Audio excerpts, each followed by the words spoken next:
The following is a presentation of the Belly Up Sports Media Network.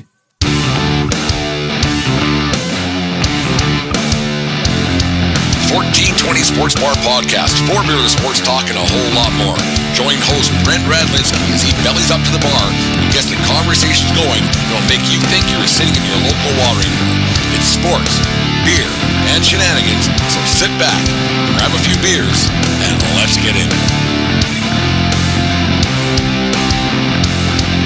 The 1420 Sports Bar Podcast, for beer of sports talk and a whole lot more, episode number 408 on the 16th day of September. Tonight's show, as always, brought to you by SeatGeek.com, the SeatGeek app. Use promo code 1420pod at SeatGeek.com today and save for $20 over there at SeatGeek.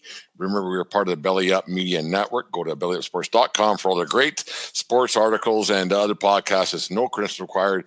My main guys over there at Craft Brewed Sports, always good for a laugh on Tuesday nights. I binge watched them there yesterday. I was sitting down here watching football and baseball, and I had them on another TV, and man, they make me laugh over there at Craft Brewed Sports. And of course, friend of the show, Aaron Riley from Brutally Honest Sports. It's been a week, Aaron. How you been? Oh, not too bad. It's been quite some time since we linked up here on the a little crossover type action north of the border there. But no, I haven't been bad. It's this year is zipping along. I always kind of say that it's generic, but it really has. I mean, we're into the fall season basically here, and yeah, it's can't complain. I mean, I kind of want baseball to just hit the postseason already, but other than that, it's been solid. No complaints. No, yeah, it's crazy. Like you wait all year because like your climate there in Pennsylvania where you are isn't a whole much different than mine. And you bitch about how cold it is all year, and then all of a sudden it's hot, and then it's just done again. It's like Jesus Christ! Now it's the fall, and I like the fall because you got, like you said, baseball. The fall classic, the World Series is coming up in playoffs, and then football's getting going, and college football's getting going. I think it's almost the best time of year. Like you think about the spring, yeah, baseball's getting going and everything else, and then the NHL playoffs are going and the NBA playoffs are going. But I like this time of year when like it's kind of you have some a lot more things. Like me and you are college football guys a lot. And I remember you were on the show. You had Dave on your show a long time ago, and you were talking about like Saturdays, and it's. There ain't nothing quite like it. We'll talk about. I didn't plan on talking about college football a whole bunch, but no. But I think that like Saturdays, man, like the last few weeks when game day's on Saturday morning, you turn it on and you can. All right, here we go. It's a great. I think it's fantastic. I mean, I've had this conversation with the countless people. Really. I've always felt like Saturday, maybe it's just something not wired right with me, or maybe there is something to it, but like Saturdays just have a different energy. I mean, maybe if the NFL was played on Saturday, I'd feel a little bit more amped and ready to go for it. With my current work schedule, I'm working Sundays anyway, so that kind of just even dampers it even more. But yeah, Saturdays are like, man, I mean, big noon kick, you got big noon kickoff, or you got the college game day guys, and I'd like to kind of get your thoughts on the whole Pat McAfee experience so far. But it's it's just it's bonkers nonstop. And I saw like the Eagles were trying to make their pregame tonight pretty crazy, and it just doesn't have the same it doesn't have the same pop to it as much as I do love Philadelphia sports. It's college football is like controlled chaos. I mean, sometimes it's not even controlled. I mean, you see people storming the field, taking down goalposts and whatnot. So I will die on the hill that I think college football is at least more entertaining. Now you can argue the NFL is higher skill. Sure. That is, I get it, but that's what makes the games better, is you never know what could happen on any given Saturday compared to any given Sunday. It's because like the NFL's, let's get the conspiracy theories later on in the show tonight, but it's the NFL to me is very contrived and it's very meticulous, and it's this guy does this and this guy does that and whatever. Okay, good. This guy's better than that guy and whatever. But college, like anything can happen. Like you look at a few weeks back, Notre Dame, who's always overrated, they ended up losing to Northern Illinois or Northern Indiana, whoever it was, and Notre Dame was ranked up obviously higher than they're always higher than they ever should be, and they're done. Like they're done. You know, and like the thing I like about college football, one of the things I like college football the most is that this team beats that team beats this team, and this guy has to play this guy, and then they play that. Like next week, my USC Trojans are making their. It's weird to me making their Big Ten debut against Michigan. It's odd to me. That's for like I'm 50 years old now, but yeah, you like how the Trojans are playing in the Big Ten, but that's a big game all of a sudden, and it's two storied franchises. And let's not kid ourselves, the college football teams are franchises. They're making a lot of money, so it's gonna be it's always fun. And I'll get into McAfee a little bit. He's grown on me, Aaron. Like we've talked a few times over the years about McAfee, and you know what? I'm okay with him now. I get it. I'm so Jekyll and Hyde with it. Like his show, I can actually, his supporting cast is just like bonkers. Like I won't watch it every day. I mean, they go for fucking 3 hours in the middle of the day, but I'll I'll find like some funny moments here and there, and I'll kind of click into it and okay, I'll watch about 10, 15 minutes of this segment. And like his supporting cast, like the one guy Ty on there is like that guy could have his own show, and I think eventually, like some of those guys will. Like they have quite the personality for it. So I as much as I enjoy Pat, and I think he's brought a lot of attention towards like just sports in general, like just the kind of the podcasting world and everything else, because you see what he's doing and things like that. He like this past Saturday, like. He gets up there and starts talking about the cock of the walk, and he just, obviously the Gamecocks, like, we know what the team name is and stuff, but he was I don't have a problem with it. Sometimes it is like, oh my God, this guy is a little much. It's a little cringy. It's a little much, but he is like, he does fit the mold perfectly. And then they bring in Nick Saban, who's like, get off my lawn, old guy. Yeah. So it kind of works for that. And Lee Corso is obviously up there in age now. So he doesn't have quite the, like back in the day where he just kind of said, fuck it. And he threw that helmet on. So he doesn't quite have the antics like McAfee is like the guy is, he's acting like he's 10 beers deep and it's 11 a.m. So I miss the days of Corso in the 10, 15, 20 years ago, whatever it was. He's been around a long time. It's too bad that everybody ages and he just can't do it anymore. And I'd almost like, you don't want to say, it's time to put into pasture because maybe it's time. Like he be the guy. Like, all right, let him decide when it's time to go. But Corso was so great back in 10 years, even just 10 years ago. Like his age is catching up to him a lot. But yeah, I think the Corso knowledge, it's just been his job for 60 years, right? When it comes down to it. And no, it's too bad. And you can't get past. Herb Street. Herb Street's one of the best. Like I kind of think that Herb Street shouldn't have went to the NFL on Thursday nights. Like it's a payday, I get it, but to me, Herb Street's a college guy, not an NFL guy. No, I'm telling you, we are in lockstep on all these like college versus NFL type things. I certainly agree with you there, but I think as long as Herb Street doesn't say hey, I'm going to go to NFL full time. If he went NFL full time, that would be an absolute travesty, I think, for the college. Because, like you said, he is such a good broadcaster. And there's really no NFL broadcaster that I certainly look forward to listening to. Like even like the okay ones are just okay. Like that's all they are. They're okay. Like Collinsworth gives me a head. I can't even listen to him. And now you got Tom Brady, who I can't stand to begin with. I heard that went quite bad. I didn't tune in because he made his debut last Sunday, and I heard it didn't go very well. Like I heard it was pretty bad. I didn't tune into either. I'll do some listening this later on this week and give my my synopsis on Tom Brady. Not like gives a fuck what I say, but I heard it wasn't very good. I mean, no, less people probably give a shit what I say. So, but it's I don't know. He's always been like nails on the chalkboard when he talks for me anyway. I actually didn't think he bombed it as bad as people said. He was a little awkward with his, he'd start a thought and then it would just kind of, okay, dead zone. So I think he'll get a rhythm for it. I actually didn't think it was as bad as the public. I just don't enjoy him to begin with, so I'm going to have that bias.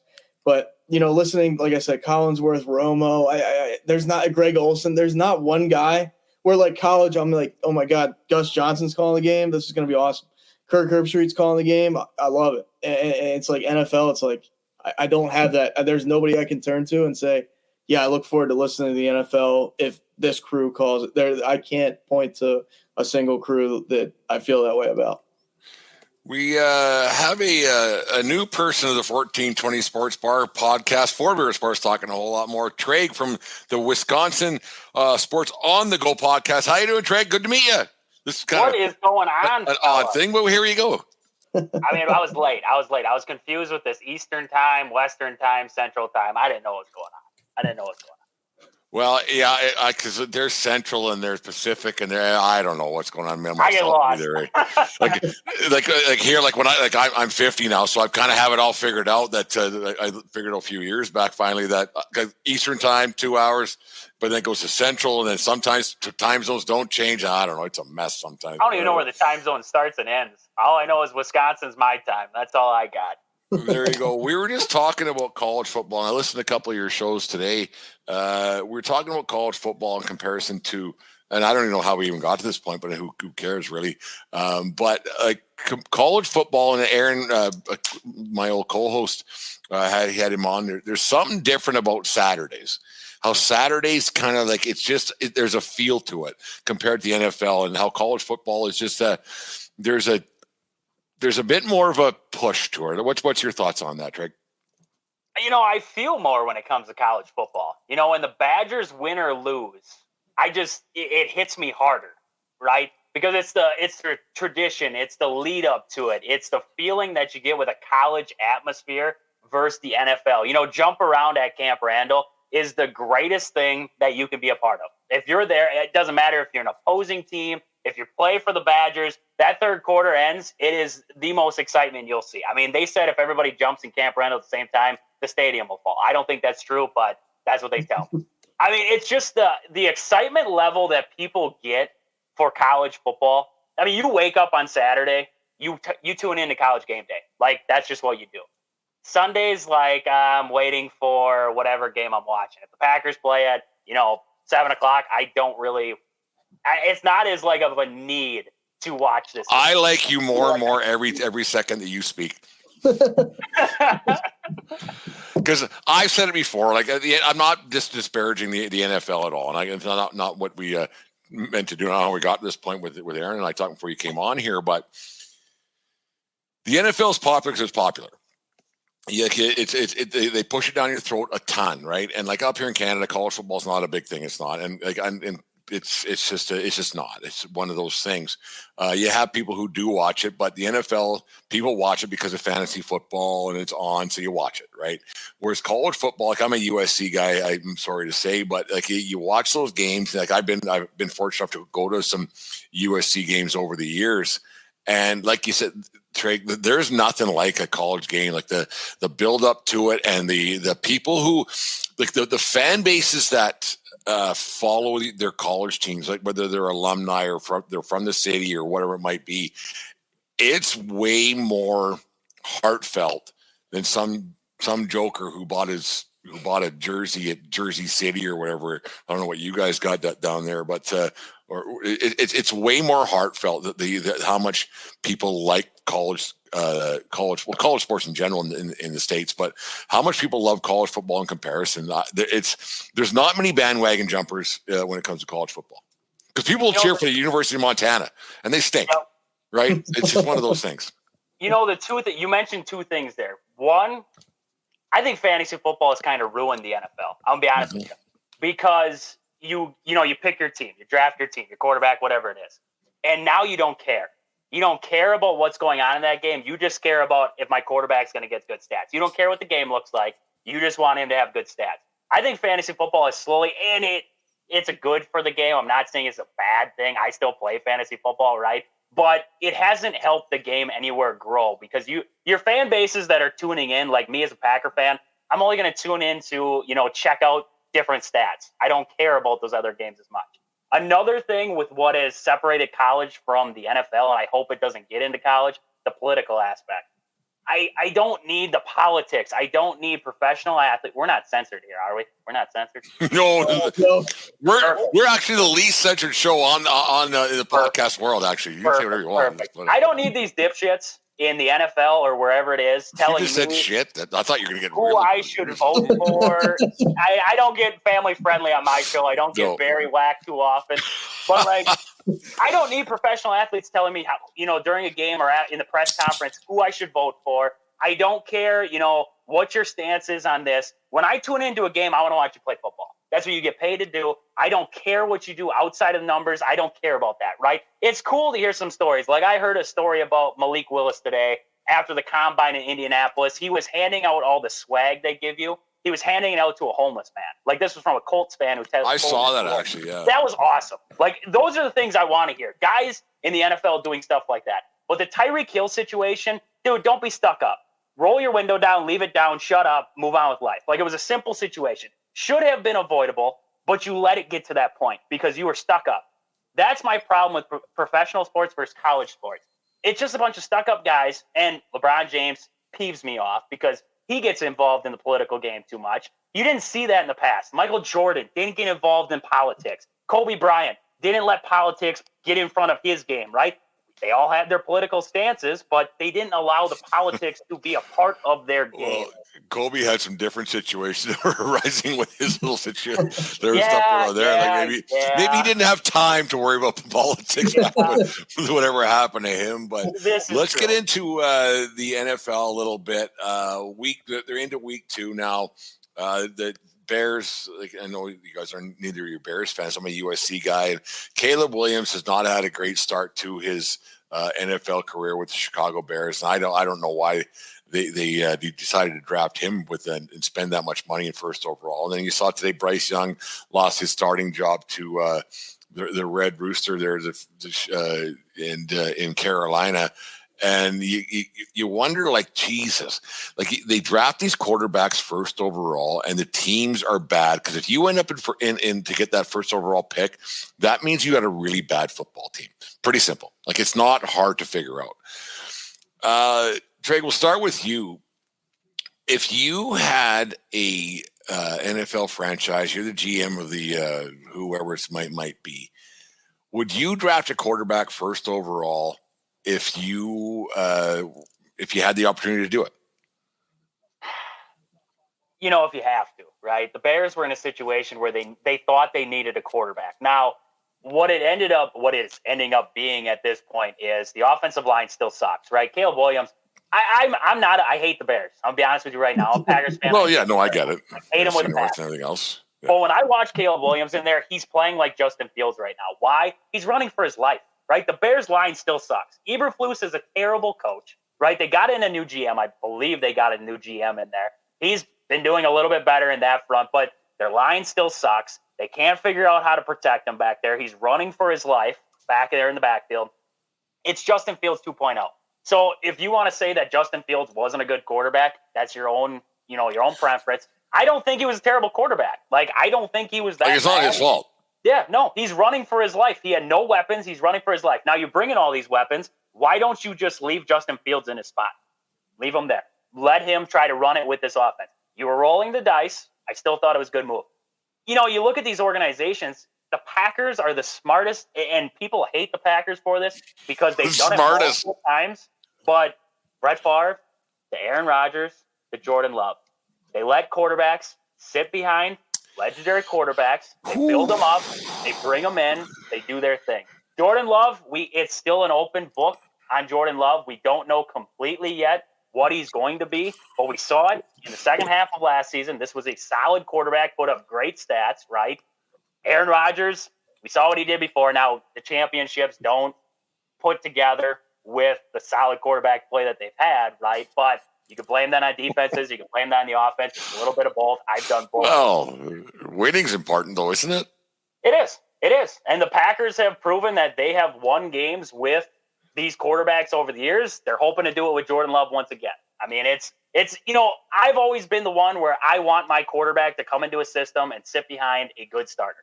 or a solid starter. Get time in, I thought the Vikings were going to run it good this year with Sam Darnold. Let him start. Let J.J. McCarthy slowly work his way in. Yeah. Another USC guy. It's one of those things where even look at Patrick Mahomes. He sat behind Alex Smith. I mean, Alex Smith blows his knee up and everything like that. But Patrick Mahomes sat behind Alex Smith, got time, waiting, got himself in. So I just like that. If I was going to run an NFL franchise, I would want my rookie QB, first off, to be protected. I don't think Bryce Young's had a good team out there with Carolina ever, right? He's just well, that's what I'm getting at, Aaron. I want you to chime in here. This whole time. is if your team, like I said, if your team stinks, why draft a guy at first overall that's going to get his teeth kicked in week after week, and then because you don't lose your skill, like you don't, you lose your confidence is a big thing with these guys, and they're the cock of the walk, and from Pop Warner right on through into college, and all of a sudden they end up in the NFL, and they're like, holy Christ, this is a whole different animal, because you're not playing with kids anymore. You're playing with guys who want paychecks. You want guys who want bigger paychecks, and they're ready to kick your teeth in on a nightly basis. And drafting a quarterback first overall, eventually you do need one. I get that, but maybe you don't. Like nobody's better than Mahomes right now. Like I don't think that's even disputable. Like they win, and it's what it works out. How they win, we'll get into that a little later on. But Aaron, what's your thoughts on what's the point of drafting a guy that high? Well, now the rest of your team stinks. It's just they stink. Right, and now I guess I'm going to sound like a homer because I think the way I'll just touch on because I watch the Eagles. I think they go about building, like they have a ton of flaws, don't get me wrong, but the way they go about building their team is offensive line, defensive line first. Like they build in the trenches. That's what they've done since, basically since new ownership, Jeffrey Lurie came in the 90s. So I think that's the recipe to win. Now, I mean, like Trajan said, I mean, if you see that a guy, like that's the whole thing though. Like we thought Sam Darnold, like I think we could, the Jets draft Jordan Love, he might not look that good. The Jets draft Patrick Mahomes, he might not look that good. Like you have to, in the NFL, I think you have to go to the right situation. Like maybe if Bryce Young ended up on the 49ers instead of Brock Purdy, Bryce Young is the cock of the walk. You know what I mean? That's the whole thing where if you end up in the wrong situation, it ruins your confidence. Like you said, Brent, these guys have been told, they're the best thing since sliced bread all the way up. And now they're in the NFL facing adversity. They see their face, they see their face, they see their name all over social media, all over the newspapers. This guy sucks. Daniel Jones is the worst quarterback to ever live. Like, it starts, I don't care what these guys say to the media. It starts to infiltrate, their thought process, and they start thinking, oh my God, is this what I really signed up for? All that, like their self-doubt going to creep in. So I think you draft that guy if you think he could be that's the thing though. How many, like everybody was all Caleb Williams, everybody was Matt Leinart, everybody was, you name. Why keep naming the USC guys there? No, but it's. And let's look at the success of USC quarterbacks in the NFL. Come on. Carson Palmer was pretty good. Yeah, Carson Palmer was all right. Yeah, he was decent. But you look at like Ohio State too. I mean, Justin Fields. I'm not all the way out on Justin Fields, but there's been no good Ohio State quarterback in the NFL. I mean, I'm a Penn State fan. Obviously, none of them have panned out either. But it's just like if you go to the wrong situation, you could be it could be the best quarterback and like the Jets. I swear to God, if they draft any quarterback, they're going to suck. It doesn't matter if it's the best quarterback of all time, Tom Brady. They could have sabotaged him. Like he got coached by Bill Belichick. Like there's coaching in the NFL is very important compared to like the MLB. Like you put Bryce Harper on a crappy team, he's still going to hit bombs, whatever. Football is very X and O oriented. If you got a guy who's great in college, like, and depends what conference, and like the three of us could sit here and talk about how smart we are, but the guys who pick these guys are probably, I would hope, have a few more brain cells in their head when it comes to this stuff. Maybe they don't, but I don't know. You just wonder why you're like, okay, like this guy played at Tallahassee State and you give him $8 million a year, and like, what do you expect? Like when in professional sports, when you make mistakes, you pay for it, no matter what sport it is. When you make mistakes in college, you sometimes get away with it, whether it be junior hockey or college or whatever it might be, or you get away with the pitch in baseball in college, and it happens.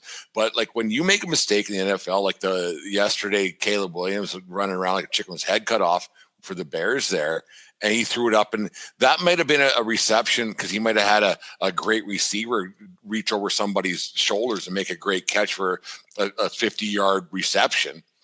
Compared to the NFL, like they're all really good on both sides of the ball. I don't know, like you see guys making they get signed for how much money? Like you look at Dak Prescott got what, $60 million. That's a lot of dough for a guy who hasn't done anything. And quarterbacks, I think, are. I mean, you have to have a good quarterback to win. Actually, you know what? You have to have a serviceable quarterback to win. In the NFL, you don't. Yeah.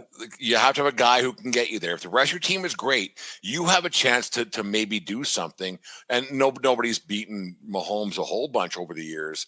It's if you have a serviceable quarterback, you have a chance to win. Yeah, I mean, look at Brock Purdy with. I mean, he hasn't won a Super Bowl, and I'm happy for it because I don't want them to, but. It's like, look at the skill position players they have. Look at the offensive line. Look at the coaching they have. Like Mahomes has all the tools in the tool bag, and he has Andy Reid. That's the thing. Like people and I'm not trying to take anything away from Mahomes. Like, we hear it every day. He's the best human being to walk the face of the earth. But it's at the end of the day, like he is blessed with all those gifts he has that he can play the game at. And then he has, like I said, he has Andy Reid, one of the best offensive coaches ever. So it's like, you like Caleb Williams, like, will he have a fair NFL career? I mean, yeah, you have to overcome those things, but if like you saw Mahomes in the Super Bowl against Brady, he had no time to throw. He looked horrible. Like he played like trash, and that was like they lost because of it. If these guys don't have an O-line, I mean, you have to be as fast as Lamar Jackson to even do anything. So, but he hasn't done fuck all either. Yeah, he's individual awards. That's it. What's he done? Nothing. Part of it with Williams too, though. I mean, you're bringing him in, and I mean, against the Titans, he throws 29 times. Against the Texans, he throws 37 times. You're asking this guy to do so much right off the bat. I mean, it was what I said about Jordan Love against the Eagles. I mean, we threw the ball way too much. You have Josh Jacobs in the backfield, run the football, like pound it down their throat to start. It's exactly what the Packers just did to the Colts. Malik Willis is starting. I mean, you don't have Jordan Love. You got to change the playbook. The playbook was still open, according to Matt LaFleur, but I don't think it was. You were going to run the ball. They ran the ball 53 times with Malik Willis under center. That's what you got to do. You got to ease your starting quarterback, your rookie quarterback who's got all this pressure, because I guarantee you Caleb Williams is all over social media, right? Because that's how he is. He's a social media guy. He's a fingernail painter. That's besides the point. That's how he is. He's one of those kinds of guys. You have to take the pressure off him. You have to utilize the run game. You got to find ways, the dip and dunk, right? The little things, right? Don't make him throw the ball down the field.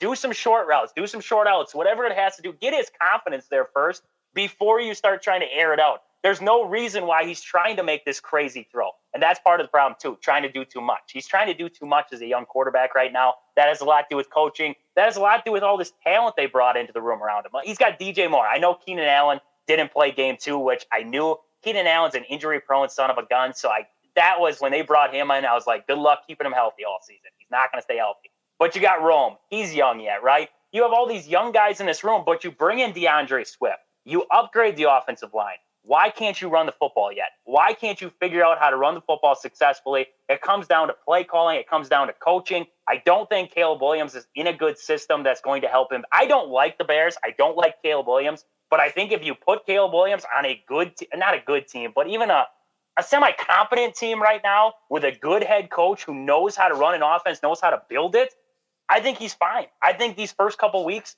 are fine. But you put him on the Bears where they don't know. They can screw up a quarterback. You could have put Patrick Mahomes on the Bears. They would have screwed him up. Like, that's just the Bears. They find a way to screw things up. They would have. That's $1 million question. Do do you, like I asked earlier, do you draft a quarterback first overall? And if you do you play him? Like it's hard. Like it's hard. You got to football and hockey, basketball. They insert player here and hope, and they hope. They hope it's going to work out, and it's like we need this guy to do it. Do what's going to baseball. It's never. Does the guy get drafted and all of a sudden he's playing in the big leagues a year later or that same year? But do you just hope? And that's what a lot of these teams do. Because when you finish in last place, who the fuck are you to make a decision about how the future of your team should be? Like, it makes zero sense that you get a retry. Yeah, we got this guy coming up. Why don't we we'll draft him and see how it works again? Every GM who finishes in last place, they should be fired. Done. You should not be able to make decisions if you finish in last place. Like, it's ridiculous to say, well, let's put this guy here and we'll be fine.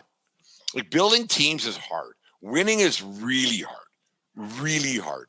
And what success is 9-8 a success? Really, it's 9-8 a success, because like you look at the Carolina Panthers made the change. They went to the Red Rocket there. So what's the plan there now? So now Bryce Young is sitting on the sidelines for a week or two, because he's not right between the ears to get his teeth kicked in for 2 years. It isn't good. So now you're putting in the Red Rocket, and then so if somehow they finish 9-8, then what do? So now you got Bryce Young, who you said is the golden child, and now you're like, oh shit. So now he's on the bench for another year. Like, it makes I don't know. Like, do you play guys right off the hop, or do you say, you know what, learn how to be? Because remember, Tom Brady didn't start. He didn't start his first year. You know, it took a Drew Bledsoe injury for it all to come to fruition. But he learned how to be a quarterback, maybe. Like, how much money does Tom Brady owe Drew Bledsoe? He learned how to be a quarterback, because professional sports is way different than college, or way different than high school. Like, it's way different. So it's like, yeah. You know, I can compare. I'm going to compare two teams right now. I'm going to go MLB to NFL. The Bears are trying to play this like the Yankees, and the Packers played it like the Brewers. The Brewers don't spend money, right? They draft young, they develop players. The Packers have one of the youngest teams in football, but look at the success that they're having, right? They got pieces everywhere. The wide receiver core is slowly starting to figure it out. They got, multiple guys you can turn into night in and night out. The Bears, they spent a lot of money. They tried to insert one guy, and they hoped that it would all work out. The Bears tried to jumpstart a rebuild that I don't think they should have jumpstarted. You know, you're talking, and I agree, right? Caleb Williams should have sat behind a guy. I would never draft a 22-year-old kid first overall.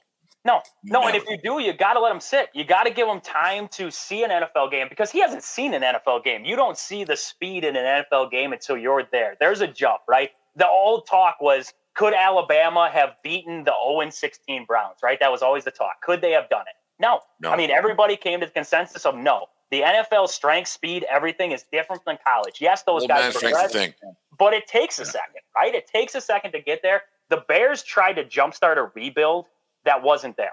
They weren't ready for it. Right now, they're trying to insert. They thought, okay, we get all these weapons for Caleb Williams. He'll be able to just go. You know, we won't have this growing pain. You're going to have growing pains. It's a young team. Just like, I'm watching my Packers. They have growing pains, right? We saw the Eagles game. Growing pains against the Eagles, false starts, everything in between. It was growing pain after growing pain. But you hope that slowly but surely that team's going to develop together. They're going to look good, right? I was okay with the Bears drafting Williams and drafting Rome Odunze, because I thought Odunze was a good wide receiver. I hate Caleb Williams. I hate the Bears. I don't want to say it, but I think Caleb Williams could be a solid quarterback in the NFL. But he needed time. He needs time to slowly work his way in. I thought Minnesota was going to play it right? They did not say J.J. McCarthy was going to be the starting quarterback. Honestly, what Sam Darnold's doing, I never thought he was a bad quarterback. What he's doing in Minnesota right now is not getting enough press, because Minnesota is a scary team, and I don't want to see them right now if I'm Packers. That is a scary team up there in Minnesota. They look good. They look dangerous. They have a guy who can sling the ball around, just maybe not like Kirk Cousins can, right? Maybe not like him, but they got a guy who can sling it, and they're a dangerous team. The Vikings built from within. The Packers build from within. The Bears try to jumpstart. It's not there. They should have let this thing slowly work their way back. You had to go through the rebuild years. They're trying to jumpstart this thing like they can just magically snap their fingers and it's going to work. You can't. It's football, right? It takes chemistry. It takes a lot of things to make it work. It's not working in Chicago right now. They don't have another option right now. They got Tyson Bangett as their backup quarterback. I don't even know what the hell that is. I don't even know, like some random He played guy. for the University of Calgary up here in Canada. I don't know He's who from Canada. I mean, who the hell is I don't this know. guy? I made that up. I have no idea. That sounds like a Bear thing, right? Let's sign some guy from Canada. Shit.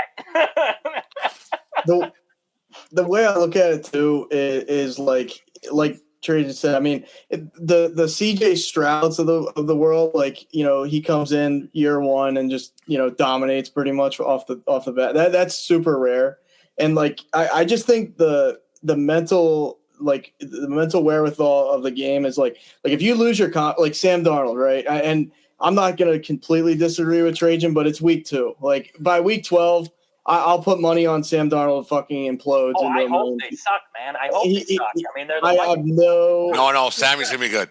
No, I come mid. Aaron, I think you're a little upset with that Rose Bowl victory that the USC Trojans had over Penn State. 2000 was. I'm still mad we have James Franklin as our head coach because I don't accept this. I don't accept this. You know, you're still upset about that one where Sam the Marlboro man took down your Nittany Lions in the. Well, well, there's a lot of reasons that happened, but I have no faith that guy will withstand an entire season being consistent. I've not seen it yet. Like I get he has a good team around him and this and that, but he has to prove it to me because. Like, I mean, it's not fair. Like the Jets' tenure, I give him a pass on. Then he goes to Carolina. I mean, you go from one dumpster fire to another. Literally, you can't really have two worse situations. Then, you know, he's in San Fran, but doesn't really get to play, obviously, because he's second on the depth chart for a reason. I just that guy is he might be a journeyman by the time he might be another Ryan Fitzpatrick style guy. That to me, that's his ceiling. Like if he. You know, if the Vikings are 10-7 because of him, I will hit the floor. Like I'll be shocked because at one point he's going to implode in front of everybody. He's going to throw 6 interceptions in a game. He's going to look like Nathan Peterman. Like it's just he's not he's not the guy. I will maybe he'll prove me wrong. I'm not like ruling it out, but the odds are in my favor. I think on that one. I like Sam Darnold. Like you're a USC guy. That's USC guy, and his grandpa. This is a little known fact. His grandpa was the original Marlboro Man. True story. Wow. You guys learned something tonight in the 1420 Sports Bar podcast. We're talking a whole lot more. There you Better being the Marlboro Man than a little wrinkle in your brains having a dart out back with the Marlboro. I hope Sammy starts smoking darts on the sideline. That's all I hope for. I would root for him. I'd root for him. I'm not a USC guy, but like, well, no one really is, unless you're like nobody really is. It's just he's doing what the Vikings are making him do is what I think the Bears should do with Caleb Williams. They're not asking him to throw it 90 yards down the field. They're not asking him to do big things, which I think is what has led to his interception problems, which I think has led to some of those bad decisions. They're letting him just do the simple things like Kirk Cousins, where it's these short little slant routes, it's the short little outs to Justin Jefferson. Let your playmakers do their thing. You just got to get the ball to them. I think that's what's going to help Sam Darnold. I hate Minnesota. Trust me. I'm a Packer fan. I'm not supposed to be saying good things about them. But I have a question for you, actually. That is a scary team to me. I mean, honestly, they got Aaron Jones from the Packers. That dude is dangerous. I know it firsthand. I mean, my dad actually does his workout program. He does Aaron Jones' workout program. He does Kirk Cousins' workout program.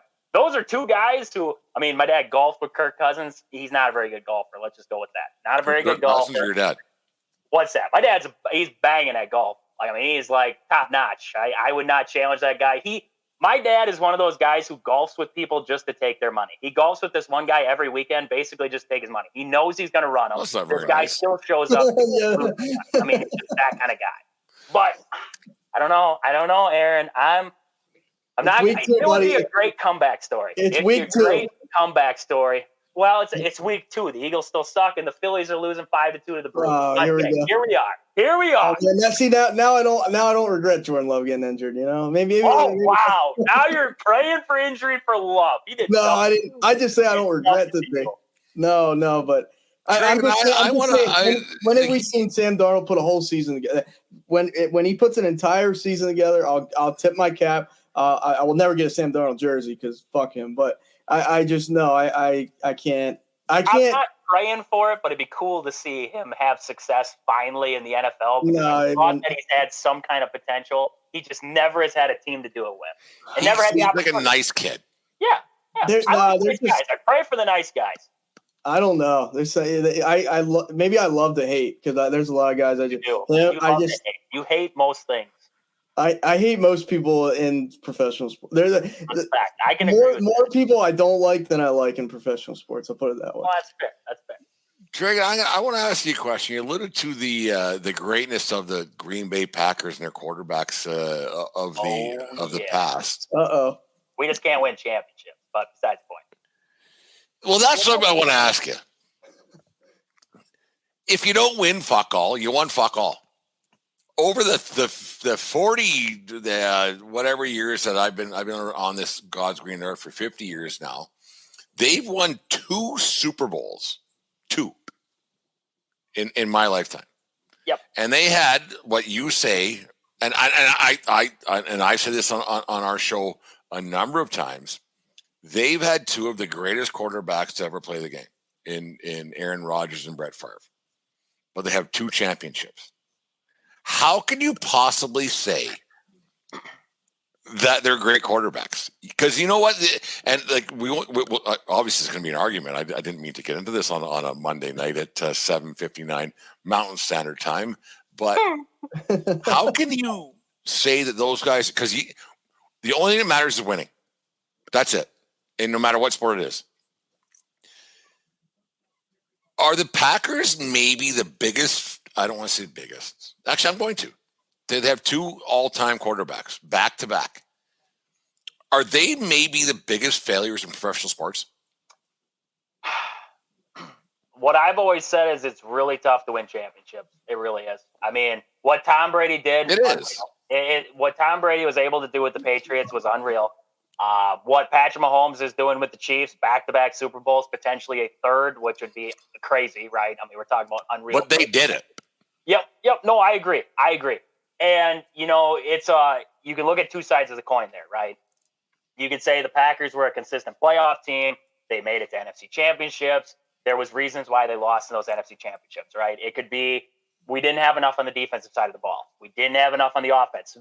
If you listen back to Wolf, who was the old GM for Green Bay with Brett Favre, what he had to say about his time with Brett Favre is he told Brett Favre straight up, I effed up with you. And Favre's like, what do you mean? How'd you F up? And he would say, I did not put enough weapons around you in your time in Green Bay. Because he didn't. I mean, he did not put enough around Brett Favre that he thought would have made him successful. Now, Brett Favre, what was that? Well, but like if you're that good, you do. Yeah. You bring people up, right? And you win championship because you're that good. I agree. No, I agree. And it's one of those situations where Aaron talks about this with Penn State all the time at James Franklin, where you have these seasons where you go 10-2 or whatever it is. You have consistent winning seasons over and over again, but you can't get over that one team. And it's that constant thing year in and year out. Could you blame it on coaching at times, right? You could blame it on coaching. I mean, you look at the NFC Championship game against the Seahawks for the Packers. They were winning it most of the game. The onside kick goes right through the hands. Seahawks end up getting it back. They win the ball game. You look at the game against the Buccaneers. How in the hell in the the first half do you allow somebody, a receiver, to get behind you, right? That should be impossible. It's the end of first half. You let the Buccaneers, I can't remember who it was for the Buccaneers, some no-name receiver. It wasn't Chris Godwin. It wasn't Mike Evans. It was some no-name guy. Get behind you, score a touchdown, right? It's one of those. I look at it from both sides. I've thought the same thing. I'm like, all these years, great quarterback after great quarterback, and we have 2 Super Bowls. The better part of 30 years with really good quarterbacks. Yep. Like Hall of Fame quarterbacks. And you win fuck all. it comes down to, can you put a complete team together? So then you look at management, you look at defensive side of the ball. Are you putting Aaron was talking about, the Eagles always build good offensive line, good defensive line. Are you always throwing your best defense forward? The best defense that Aaron Rodgers had on his team was the Super Bowl year. After that, it kind of dispersed. Everybody kind of went their own way. Clay Matthews went downhill. A.J. Hawk was on the back end of his career. Charles Woodson was getting older, right? They ended up letting him go. Sam Shields was getting old. Morgan Barnett was gone. I mean, you look at these teams that have won Super Bowls. Look at Peyton Manning, won a Super Bowl with the Broncos. Peyton Manning didn't win a Super Bowl with the Broncos. The Broncos defense won the Super Bowl. I mean, everybody knows that. Tom Brady. Tom Brady made receivers, right? Because I couldn't, some of the guys he threw out there, Chris Hogan, Wes Welker didn't look as good until he was with Brady. I mean, you look at these guys that Brady had, they were no-name guys until Brady got them. I will agree. Quarterbacks make receivers look better. But what I said with a lot of those Packers teams is if you look at the defenses that they were throwing out there, I still didn't think they had the defense, right? I still didn't think they had defense. Last season, honestly, with Jordan Love at the helm, that 49ers game, if Anders Carlson makes that field goal against the 49ers, you're talking about a 7-point game then instead of 4. Instead of the 49ers being able to take the lead, and then Jordan Love, a rookie QB, has got to try to lead the Packers in the biggest moment of his life down the field, and he ends up making a stupid pass, right? There was little things throughout those years. I'm not disagreeing that the Packers should have a couple more Super Bowls under their belt. I'm not disagreeing that they should have, maybe gone to another Super Bowl, maybe done it, maybe won another Super Bowl. I'm not disagreeing with that whatsoever. There were moments throughout there where I thought that they screwed themselves, coaching screwed them, they didn't put the right guys on the field, they didn't build the defense enough, because defense wins championships. I don't care who you are. Chris Jones was a big factor in that Super Bowl. He has been a big factor in the Chiefs Super Bowl year after year. I mean, Chris Jones is huge for the Chiefs.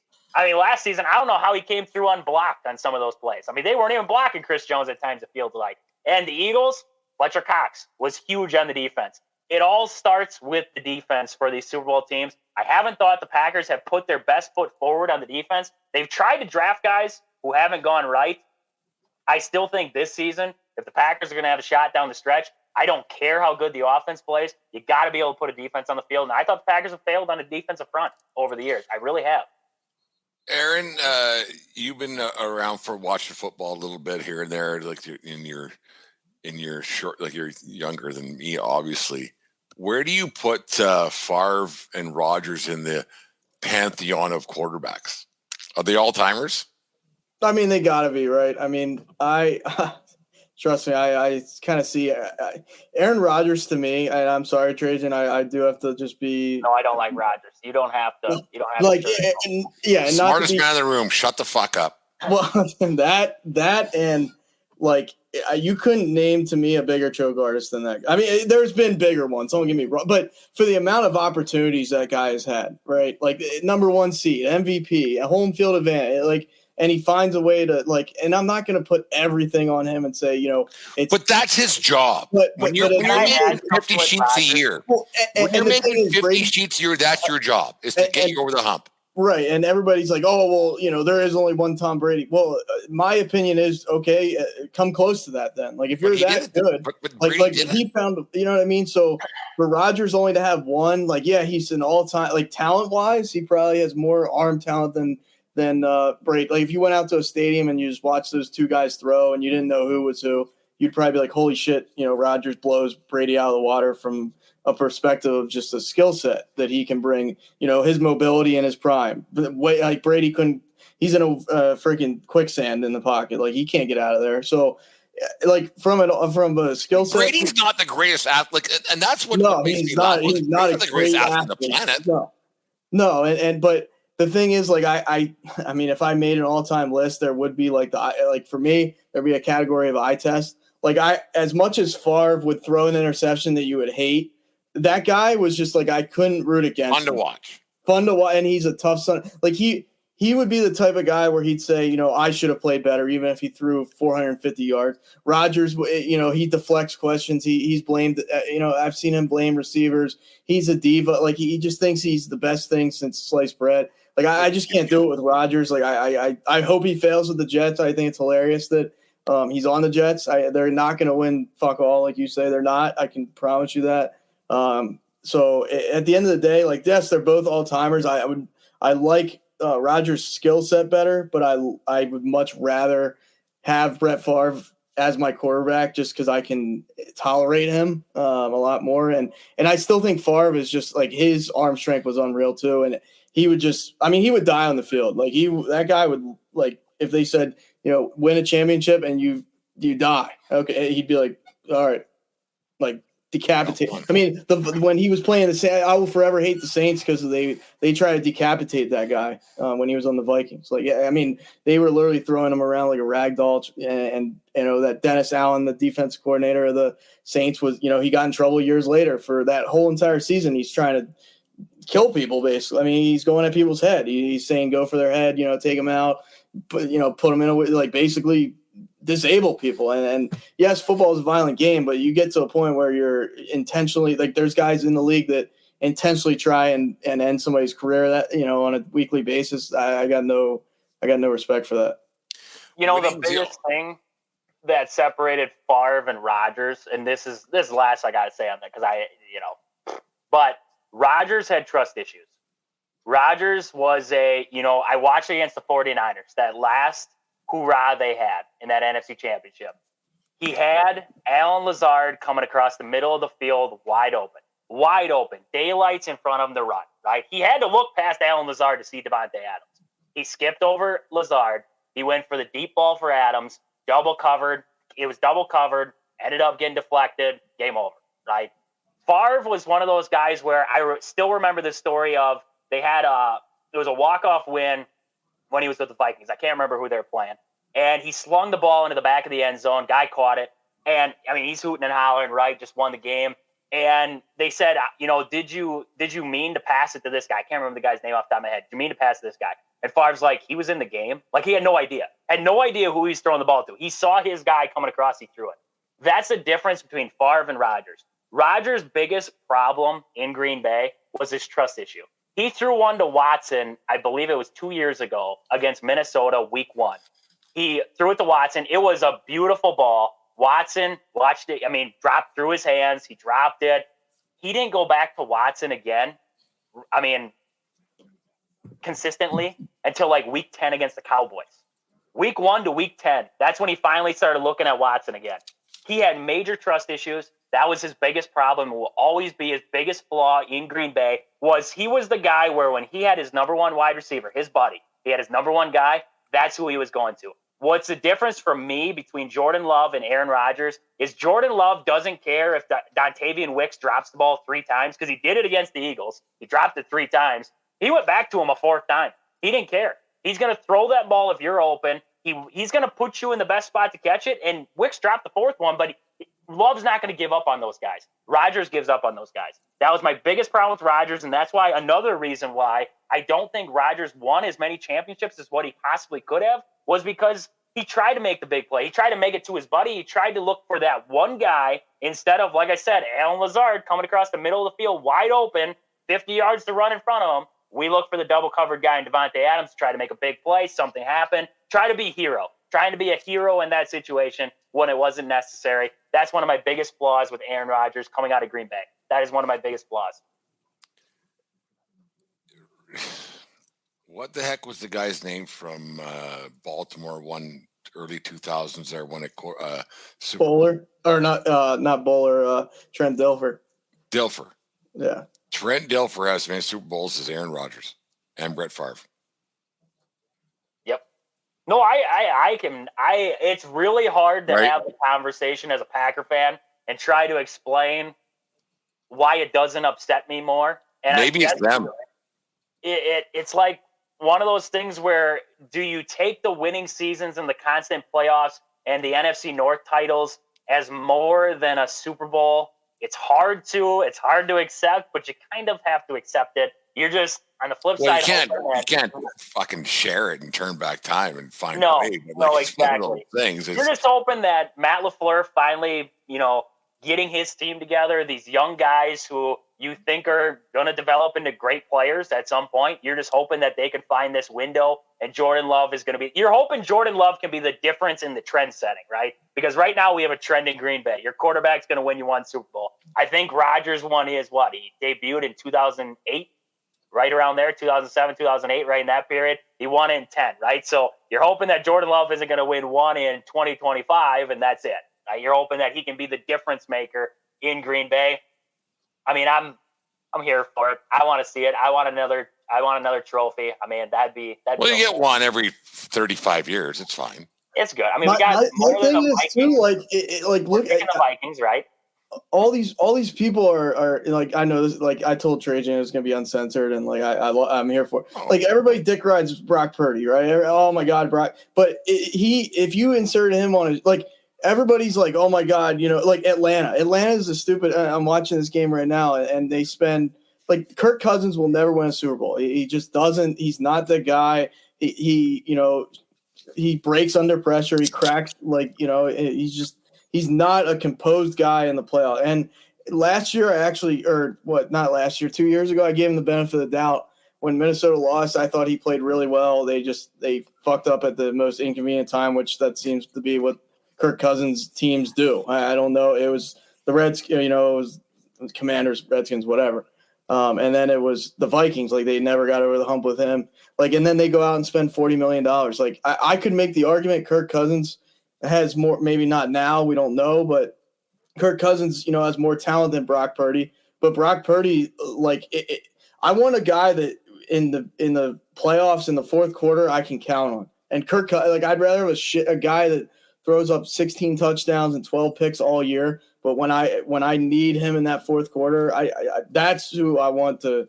I will never understand how it works and how these GMs and owners and how they all fucking spend money in the NFL. I do not understand, because right now, on September the 16th, 2024, there's no one better than Patrick Mahomes. Correct? We agreeance?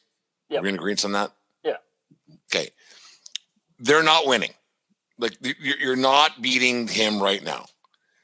Like, and giving, like, what Jerry Jones did and gave $60 million a year to Dak Prescott. Like, what the hell? And you're giving 45 to this guy and 38 to this guy, and like, what are you doing? Like, the Dallas Cowboys are not winning the Super Bowl this year. I'm gonna give a quarterback $60 million to lose. I will never understand how that works. Like, I know you need to have a guy, but if I'm Jerry at Jerry World, I'm like, dude, like, you haven't done anything here, and all of a sudden I got to give you $60 million. Well, I'll throw it back to you, Brent. Do you think, like, the way, because I love how I hate the 49ers with a passion, I really do, but I love how they build their team, right? Like, they're not paying, even what did they? I don't think they gave Purdy an extension yet. They were talking about it this offseason, No. and now that's a super rare thing. But I'd much rather be in, and it's easy for me to say. Obviously, the 49ers are a much better team than the Falcons, but I think it goes to show, like, look how shitty some of these teams are ran. Like, the Falcons go out and spend $40 million a year for Kirk Cousins when, like, what if you just built, like are they going to be that much better? They had, what did the Broncos give Russell Williams, and they traded him to Pittsburgh. Yeah, and they're paying him $38 million to not play for him. But my thing is, like, can another organization in this league run it like the 49ers? Because Purdy has the offensive line, he has the running backs, he has the receiver. Like, he's the short why man. doesn't every team do that?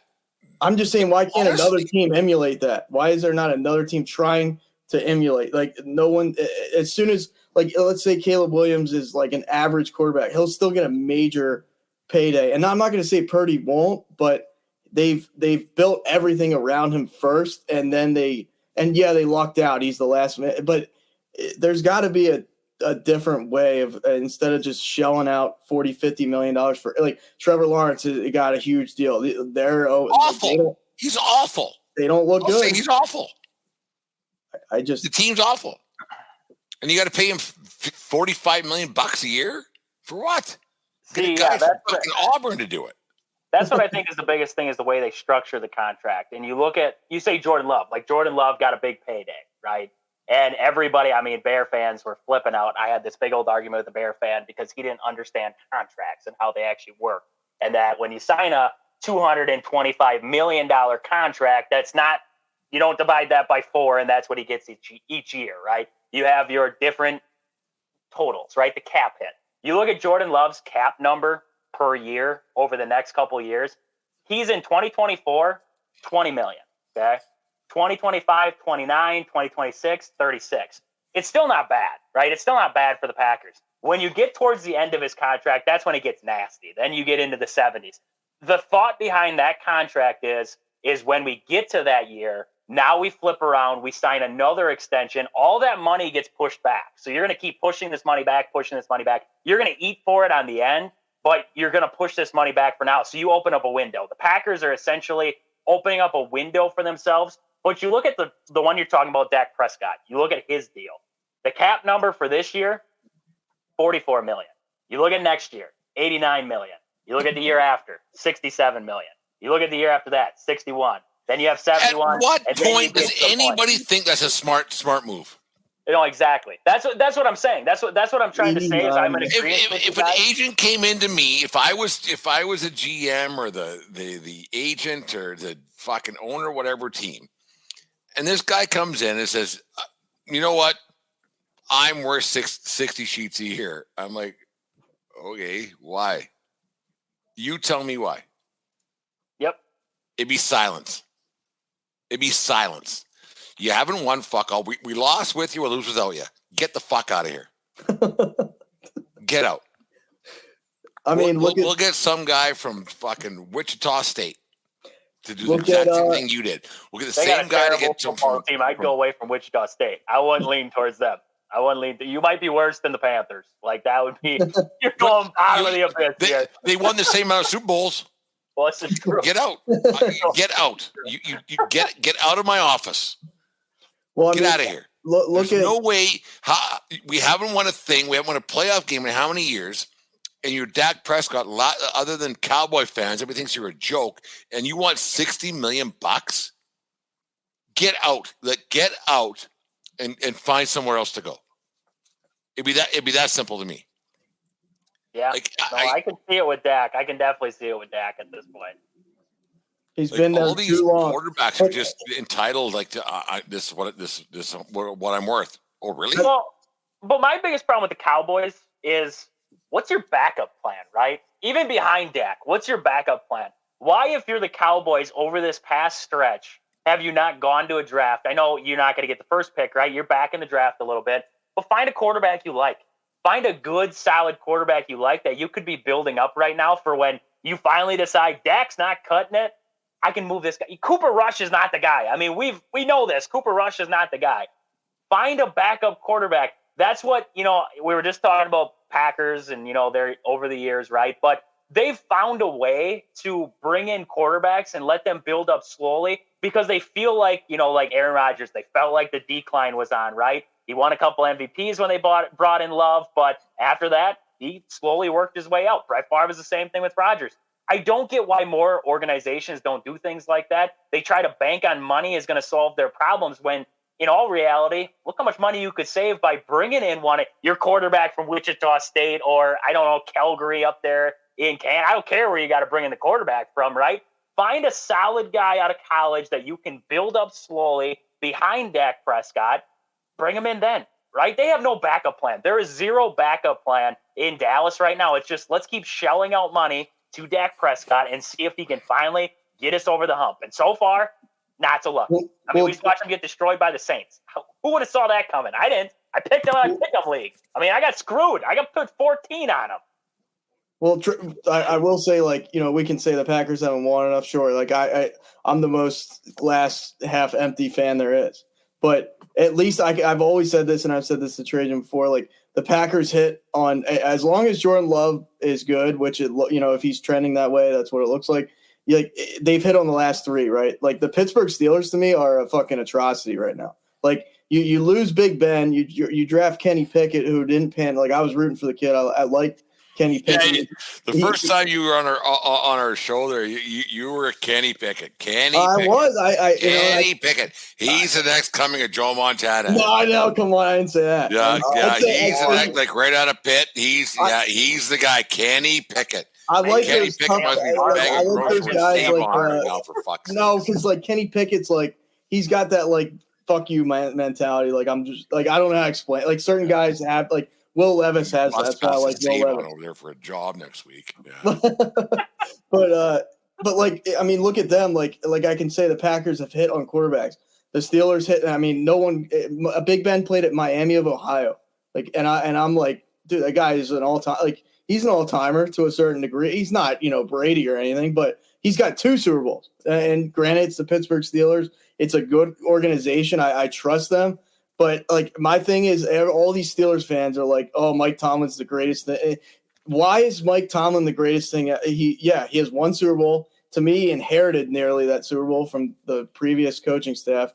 I make that argument, and people hate it, but it is what, like, I'll die on that hill. And then what has he done since then? I mean, you had Big Ben, Le'Veon Bell, Santonio Holmes, Antonio Brown went, CTE, Antonio Brown, and he won 1 Super Bowl out of that. Like, and I'm not saying everybody's Bill Belichick, but give Bill Belichick that arsenal, like those, because Brady didn't even have guys to throw to hard, most of those years. Like Mike Tomlin to me he's a coach that'll get you. He's the girl that you take to prom, but you don't want to take her home. She looks good out in the street and everything else, and then you get home and she just lays there like a fit. Like I don't get the Mike Tomlin. Yeah, he's a good coach. They deserve love too, Aaron. They all deserve love. I'm not saying that they need to be, no violence needs to be taken, but it's like I don't. Okay, Mike. If Mike Tomlin blows wind up your skirt, good for you. But he was sure as hell wouldn't for me. Like, I have a lot of Steelers fans as friends, and they're like 75% of them just like literally think he's the greatest thing of all. And yes, he makes something out of nothing, but he doesn't when he had everything. What did he really do then? Like he had 1 Super Bowl. After that, not that much. Went to the playoffs, lost every year, and now Pittsburgh, like now they're trying Justin Fields out. I'm not saying he's a lost cause, but they sure as hell haven't figured out the quarterback position after they, in my opinion, kind of got lucky with Ben Roethlisberger. I mean, no one really saw that. He played at Akron of Ohio. Not a big school. No one knows that. Look at what's his pickle from out in Buffalo. Josh Allen. Yeah, Josh Allen's Wyoming, right? So. You never, yeah. Well, Jordan loves Utah State. I mean, not a. Well, at least he's on TV. College. Wow, nobody watches the Pack. I mean, that's nighttime. Oh, that's Brent. That's Brent's Brent Butter. I'm out here with the Pack, man. Don't. You got 2 teams left, right? Oh wait, no, they expanded again. They expanded. Actually, that Oregon State game was pretty good the other day. It was odd because it's usually played on Thanksgiving weekend because now that one of the teams is in the fucking Big Ten, like it's weird. It's the dumbest thing that's ever happened besides NIL was the conferences realigning like that. Yes, I agree. All that had to happen, because you guys are both Big Ten guys, and let's move on to from something. All that had to happen was just call it the Big Ten West. And just leave it. That would work. I could live with that. Just leave it. And just leave it. Eat up all those teams and just leave it. I'm a 50-year-old Canadian. I don't know how I could figure it out that quick. And like all these people making $1 million a fucking week fucking figuring this out. I don't get it. Whatever. It's all about the money. Yeah, it's about money. Anyways, let's move on. I want to talk a little bit of baseball because there was a situation last week with the Derek Bender. I don't know if you guys seen this a lot, but there was a kid that got drafted in the 5th round to Minnesota Twins, and he was playing in the Florida State League or whatever what might have been. Who cares? Whatever.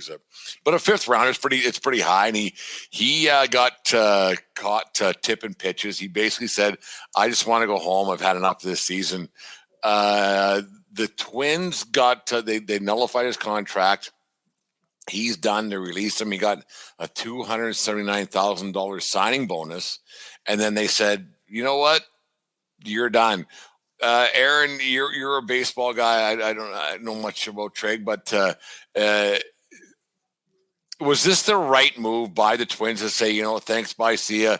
Your participation is no longer required here?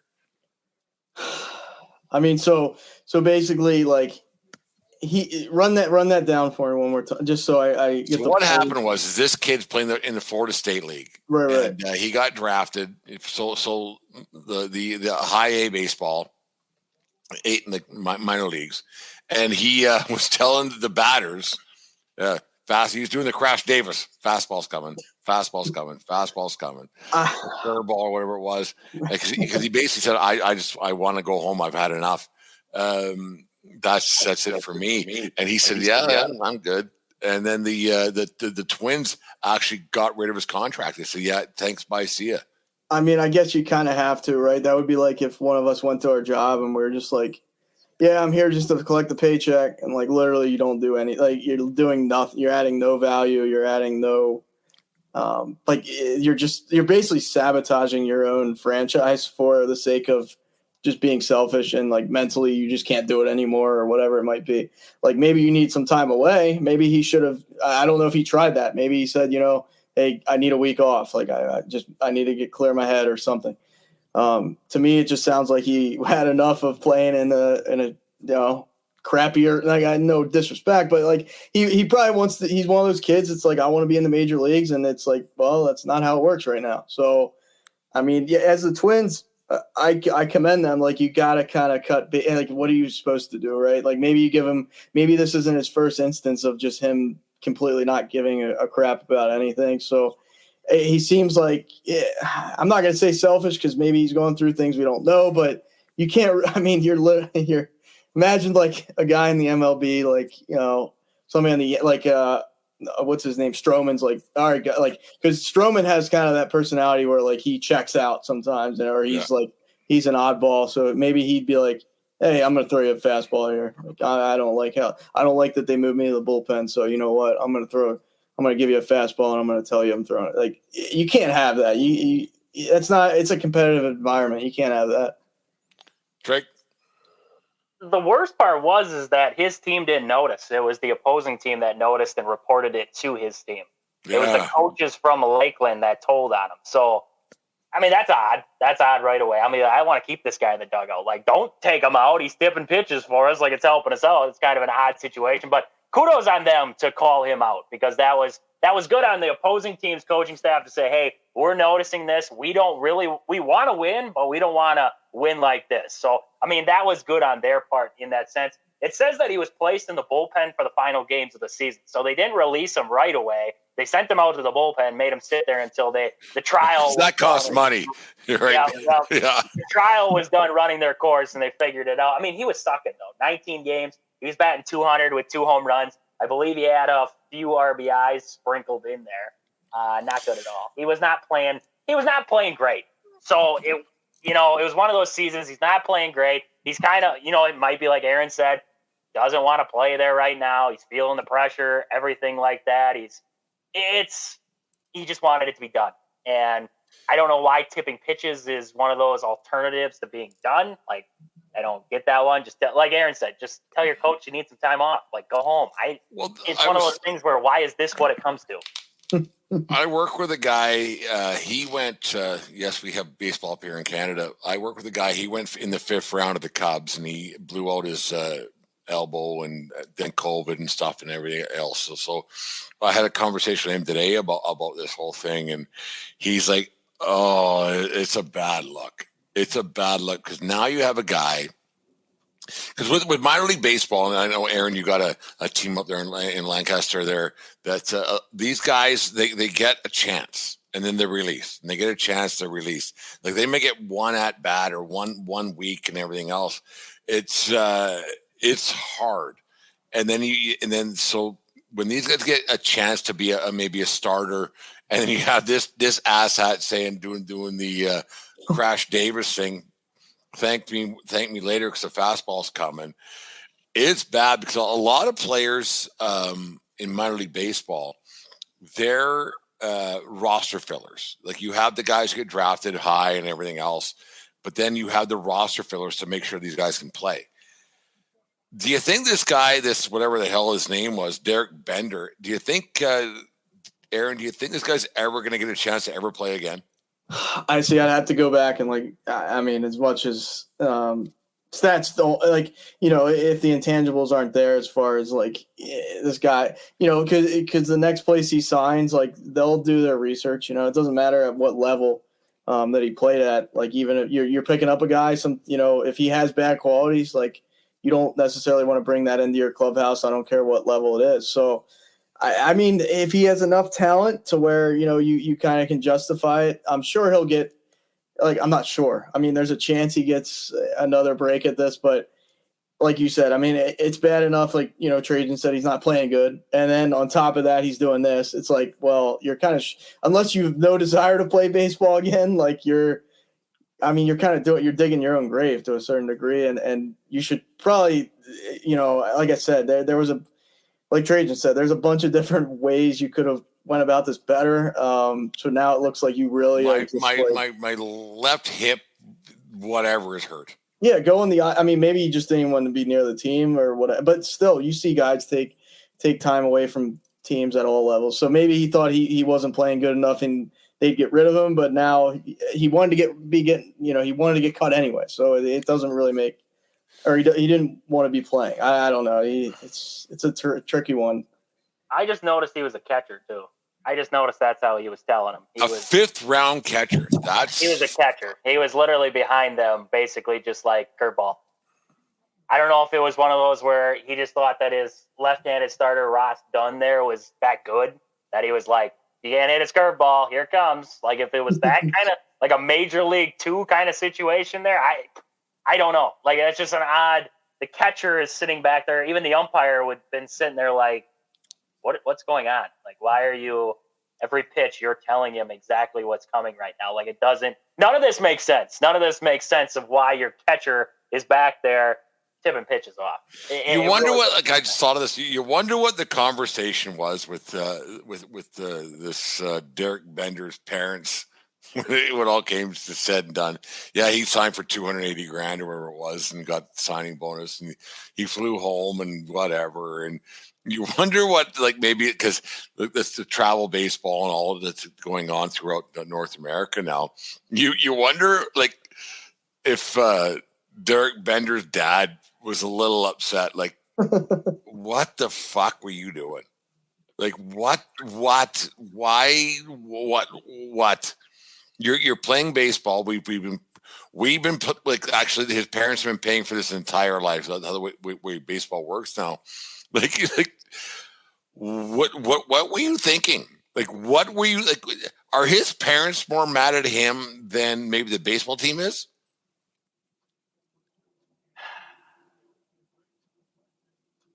Yeah. I mean, you'd because fifth round, you got a chance. I'd be kind of pissed off as a parent if my kid came home and I don't even know what the excuse you would give. That'd be what I'd be interested to hear about, was what he said when he got home was yeah, why were you tipping pitches? Because probably, I mean, there's a good chance that they saw the news, maybe even before. Yeah, it was on ESPN before Derek got home, guaranteed. Oh boy, yeah. So that's your parents are sitting there, they just got an update on your life, and it's not good news here. And now you got to figure out, you've prepared your kid or helped him get to this point. What's he going to do now? I mean, if this was it, some of these players, this was it, the big leagues or whatever, this shot was it. Now you're backtracking. Now you're okay, I'm going to go get this job. But now this news story's out. I don't know what was the cause of him tipping pitches, but now this news story's out where you go for a job interview, they're oh, Derek Bender, I've heard that name. And then they look you up and they're oh, this is what happened to you. Google's a vicious bitch. Yeah. And these guys are under the spotlight. No matter if you're a minor leaguer or if you're a big leaguer, you're still underneath some kind of spotlight. It's interesting that it made it all the way to ESPN. That's kind of, I didn't think it would make it that far. For the wrong reasons. Yep. Aaron, if this Derek Bender was you played some high school baseball, we talked about it in the past. If this guy was your teammate and you had a shot, maybe you got to pitch in a the high A or whatever it was, and you heard that this guy did this, what would your thought process be towards this guy? Well, yeah, I mean that brings up an even more interesting argument, right? Because I get one shot, maybe I get one start, right? Yeah, as and I didn't even think about something get brought up to high A or whatever it might be. Yeah, I mean, I didn't even go into that way of thinking with because I mean, what if you get lit up, right? Like you get that one inning and he's telling the opposing team, "Oh, this is a slider, this is a breaking ball, this is a fastball." Imagine, and he's telling them location too. Like that's enough to cause fist to be. I'm not saying I would take a bat to the guy's head or something, but yeah, I mean to get in his face and say, "Come on, man! Like you're sabotaging. Just because you don't want to be here doesn't mean the rest of us don't." Or like that. There's a big fallout from that. And like, what if every pitcher in that, like, if you look at the stretch of when they, or maybe it was just that one game, like Trajan said, that team was telling, his team that this was going on. But what if that game was like 30-0? Like, you know what I mean? Because everybody knows it's like the Yankees. Not to bring up a sore spot for you there, Brent, but no, we're good. Like your Yankees there and Altuve knowing the fastball is coming. Like, yeah, it's a different level, but when you know a certain pitch is coming, most of these guys are good enough to take advantage of that. And if you're a pitcher and you get sabotaged because this guy is doesn't want to be here and he's just like, oh, whatever. And the stupid thing is too, the game would last longer then too, because now the other team's racking up hits. Like, innings are taking a half hour. So like this guy just doesn't, like, maybe he needs some counseling. Like, in all seriousness, maybe he needs to like get some help as far as like, maybe he hates baseball. Like maybe he went to his parents and said, I'm burned out of baseball. I hate it. This isn't for me. And I thought about that today as well. Yeah, like because I see a lot of kids throughout the season, like with the Leopard Bulls here in town, and kids are just like, I'm done, because they play college baseball, and then they get a day or two off, and then they flew into Lethbridge and played for the Bulls this season, and then they're just done. And our season's 56 games. Where you get to the minor league season, they're playing 80-some games after college, after getting drafted, got no fucking money, blah, blah, blah. Like, it's fucking like my minor league baseball is not a moneymaker for the players at all. And maybe this guy just had enough. Like, but how he sacrificed his future, like he's a fifth rounder, he's done. He'll never play again. Never. Good chance. Good. I don't know, and I kind of hope he doesn't want to play baseball again, because this, like you said, very well could be done. Maybe he'll get a short stint somewhere. Like the chances are, it's stacked against him, and if he wants to play baseball, this is pretty much career suicide for what he did. It's just, I hope he doesn't want to play baseball. Put it that way. There it is. Let's do a little who is better and get out of here tonight. Ready to go? Trade, yep. Do you know how who is better works? I'm going to figure it out on the fly. It's really simple. I give you two names, and you tell me who is better. It's really simple. Like, all you can't be wrong. All right. Like, Aaron's done this a few times. I'm in. Here we go. Who is better, Britney Spears or Brittany Mahomes? Wow. I'll let Trade, since he's new to the who's better. I'll let him go. I'm going to take Brittany Mahomes. I don't know. I like the who is better thing. Britney Spears was like, Britney Spears was like, I mean, she not transcendent. Maybe transcendent. I mean, she was big time, and she's like, big time. The only reason, I mean, no disrespect. I mean, I can't really say this without being disrespectful, but the only reason we know about Brittany Mahomes is because of freaking, Kermit Mahomes, Patrick Mahomes, whatever you want to call him. Wow. And then she, I'll never get over that one time where in Kansas City she threw all that. She says it was an accident. Come on now, you got to be like, she throws all this cold alcohol all over the people below her. That's come on now, like that rubbed me the wrong way. So the only person that Chiefs stratosphere worse than Brittany Mahomes is Patrick Mahomes' brother. What's his name? I don't know. Kelsey is. I cannot stand Travis Kelsey. Even it bleeds it. Like as much as I like the Eagles, I mean, the Kelsey bro. If I didn't like the Eagles, I'd probably hate him. Both of them are just too much for me. But like Travis is like, you look up nauseating in the dictionary. That guy is the def. Like Gronk. People say Gronk was annoying. Travis Kelsey is 1,000 times worse. So I might lean Britney Spears here, even though she was a psycho too. But whatever. Yeah, you get what you get with those. Yeah, you get what you get. Aaron, we'll go with you because I got an Aaron here for you. Who is better, Aaron Rodgers or Mr. Rogers with his sweaters back in the day? We all know I'm not an Aaron Rodgers guy, so that doesn't help his case as much as like great football player. But I mean, Mr. Rogers is like that. I'll go Mr. Rogers. And there's a lot of reasons, but he's legendary in his own right. Classic. He's classic. I'm going Mr. Rogers. Damn. Even That's Packers the right answer. That's actually the right answer. You can't diss on Mr. Rogers like that. Come on. Like usually you can't be wrong with these questions, but that's actually the right answer. Here we go. Who is better? Yankees, great pitcher. He's great. Like I'm not going to say he's a fucking shitty pitcher, but he's a weird guy. But a weird situation on Saturday there. We walked. They walked Boston Red Sox. Rafael Devers for no reason. With what you haven't given a hit yet. But who is better, Garrett Cole or Days of Thunder NASCAR driver Cole Trickle? Stuffy.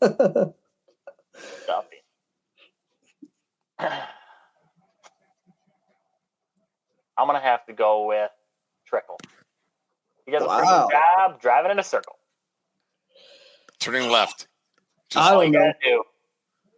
It takes some pure nuts to go that fast and just turn left. That's all I know. I couldn't do it. It gets boring. I fall asleep, but it takes some steel nuts. I've never watched an entire. I played hockey. This is 1,000 years ago for the Daytona Beach Thunder. Fucking just a million years ago.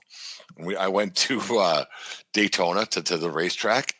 That racetrack, how it steeps up the side there, it's unbelievable. See, I don't want to completely disregard NASCAR. I like other races. No, it's bullshit. I like IndyCar racing, right? Like they actually turn. Like NASCar's bullshit. Let's not sugarcoat this. It's shitty. Who cares?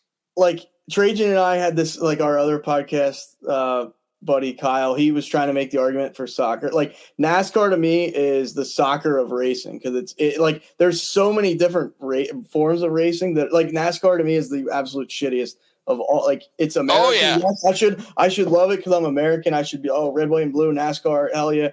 But if Formula One, that's real racing. IndyCar, that's like there's real racing, and then there's go fast, turn left, like round and round. Yeah, and it's like I can respect it. It's not. I'm not. Hey, what's this? What's this? Easy, but it's top road NASCAR event. Like, who fucking cares? It's the dumbest down version of. It's like high school football compared to the NFL. It's just, I don't know. But so I mean, I'm a Garrett Cole hater to the core. But unless it was like you're talking Jimmy Johnson, Jeff Gordon, like there's some legends in NASCAR. Oh yeah. But Tony Stewart, I mean, even though he killed that guy, whatever. I will move on, but I got to lean Garrett Cole is a dominant. He's a number one. He's an ace. So he's real good. Kyle Busch, he's kind of dirty himself though. But well, that's just true. The car's never been out of the package. I just want to put that out there. Never has been taken out. I couldn't believe I was watching the game on a Saturday afternoon there. I couldn't believe when they walked Devers for no apparent reason. I was like, what the? Cole's scared of Devers. He lives in his head rent free every day. But the worst case scenario is you give up a one-run home run. Well, yeah. I just don't think he can handle the hate of giving up another home run to Devers because it's like tank after third at bats, like Devers is going yard. He's doing something against Garrett Cole. It might, and then that might snowball. Yeah. Actually, you know what? You know what I would have done? You know what I would have done if I was fucking Garrett Cole? I would have put in Devers' ear, right in his ear. Yeah. Plunk, done. Start a Don't brawl. fuck with me. I like you. Start a brawl. I mean, Yankees, Red Sox put it in his Yankees ear, because the Red Sox ain't going nowhere. Red Sox Yankees need some juice. Like it used to be like the thing, so they need some It's juice. not anymore. Red Sox need to be Joe better. Kelly back. That's what the Red Sox need. They need Joe Kelly. Oh, I can't stand that asshole. I know, but he's the guy who will start the brawl. He won't finish it, but he's going to start the brawl. No, exactly. He's the guy that'll there'll be two people between them, and he'll say, "Oh, you're an." Oh, I cannot. I wish he'd get hit by a line. I shouldn't say that, but no, I would have put it in his ear and said, "Yeah, don't fuck with me," because he's that. Cole's probably. Actually, no, I shouldn't say that because he hasn't won a whole bunch. Yeah, you can win a Cy Young, but it's mean fuck all. You got to win. You got to win championships. Like Judge has all these these home run titles and on and on and on. But until he wins some, he's not a legend. Did Cole win one with the Astros? Was that did he win one that year with the Astros? He just missed. He came out of there before because he was in Pittsburgh, and then. No, he didn't. He did not? I could be wrong. I was wrong twice in my life. Hold on. Started a podcast and got a job as a baseball executive. Yeah, just wrong twice. Fuck me. Yeah. No, he didn't win one. He may have. I don't know. It's much better. Now I'm interested. Now I gotta find it. Last one. Who is better? Bee Gees legend. You know the Bee Gees, Aaron. I know you're a big Bee Gees fan. No, I don't know about that. Barry Gibb or Barry Bonds. Oh man, the Bee Gees are good, man. Like how deep is your love? There's some good Bee Gees tunes. Oh yeah, of course, yeah. They're legend. I mean, you can't say that they're not memorable, right? They're memorable. Barry Bonds is oh my God, you talk about assholes on this show. He's at one of the top of the list to me. Guy actually, he's a complete angel and innocent, and then he treats the media like complete garbage. I just don't get. Yeah, he's a talented. I mean, I don't love the I don't know. You obviously without steroids, I don't know. In Pittsburgh, he was very good, but. You know, he won 3 MVPs in Pittsburgh. So he's leaning Hall of Fame, like he's trending Hall of Famer without steroids. Goes to San Fran, obviously juices. Like I don't care what anybody says. Obvious. But I just cannot stand Barry Bonds, and for that simple reason, I will lean Barry from the Bee Gees. Give me Bonds. Everybody took roids back then. He just got caught. He's got a pumpkin head. That's kind of cool. I'll take Bonds. Also, Garrett Cole did not win a World Series. He was there in 2018 and 19. They lost it in 19 to the Nationals. By the way, they beat my Brewers along the way. Every team who has beat the Brewers in the playoffs either goes to the World Series or wins the World Series. I wanted to finish the show up. I got it down my notes here. The Brewers and the Phillies and the Orioles, Aaron, you guys all got a shot. Yankees got a shot. We were talking about that the other day. No, they don't. I don't know.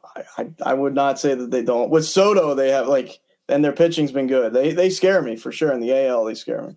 What I would say is that this MLB season is the most wide open I have seen. It's good. It's good. The NL, if I'm the Dodgers, I'm not looking at the Brewers and saying I can beat this team for sure.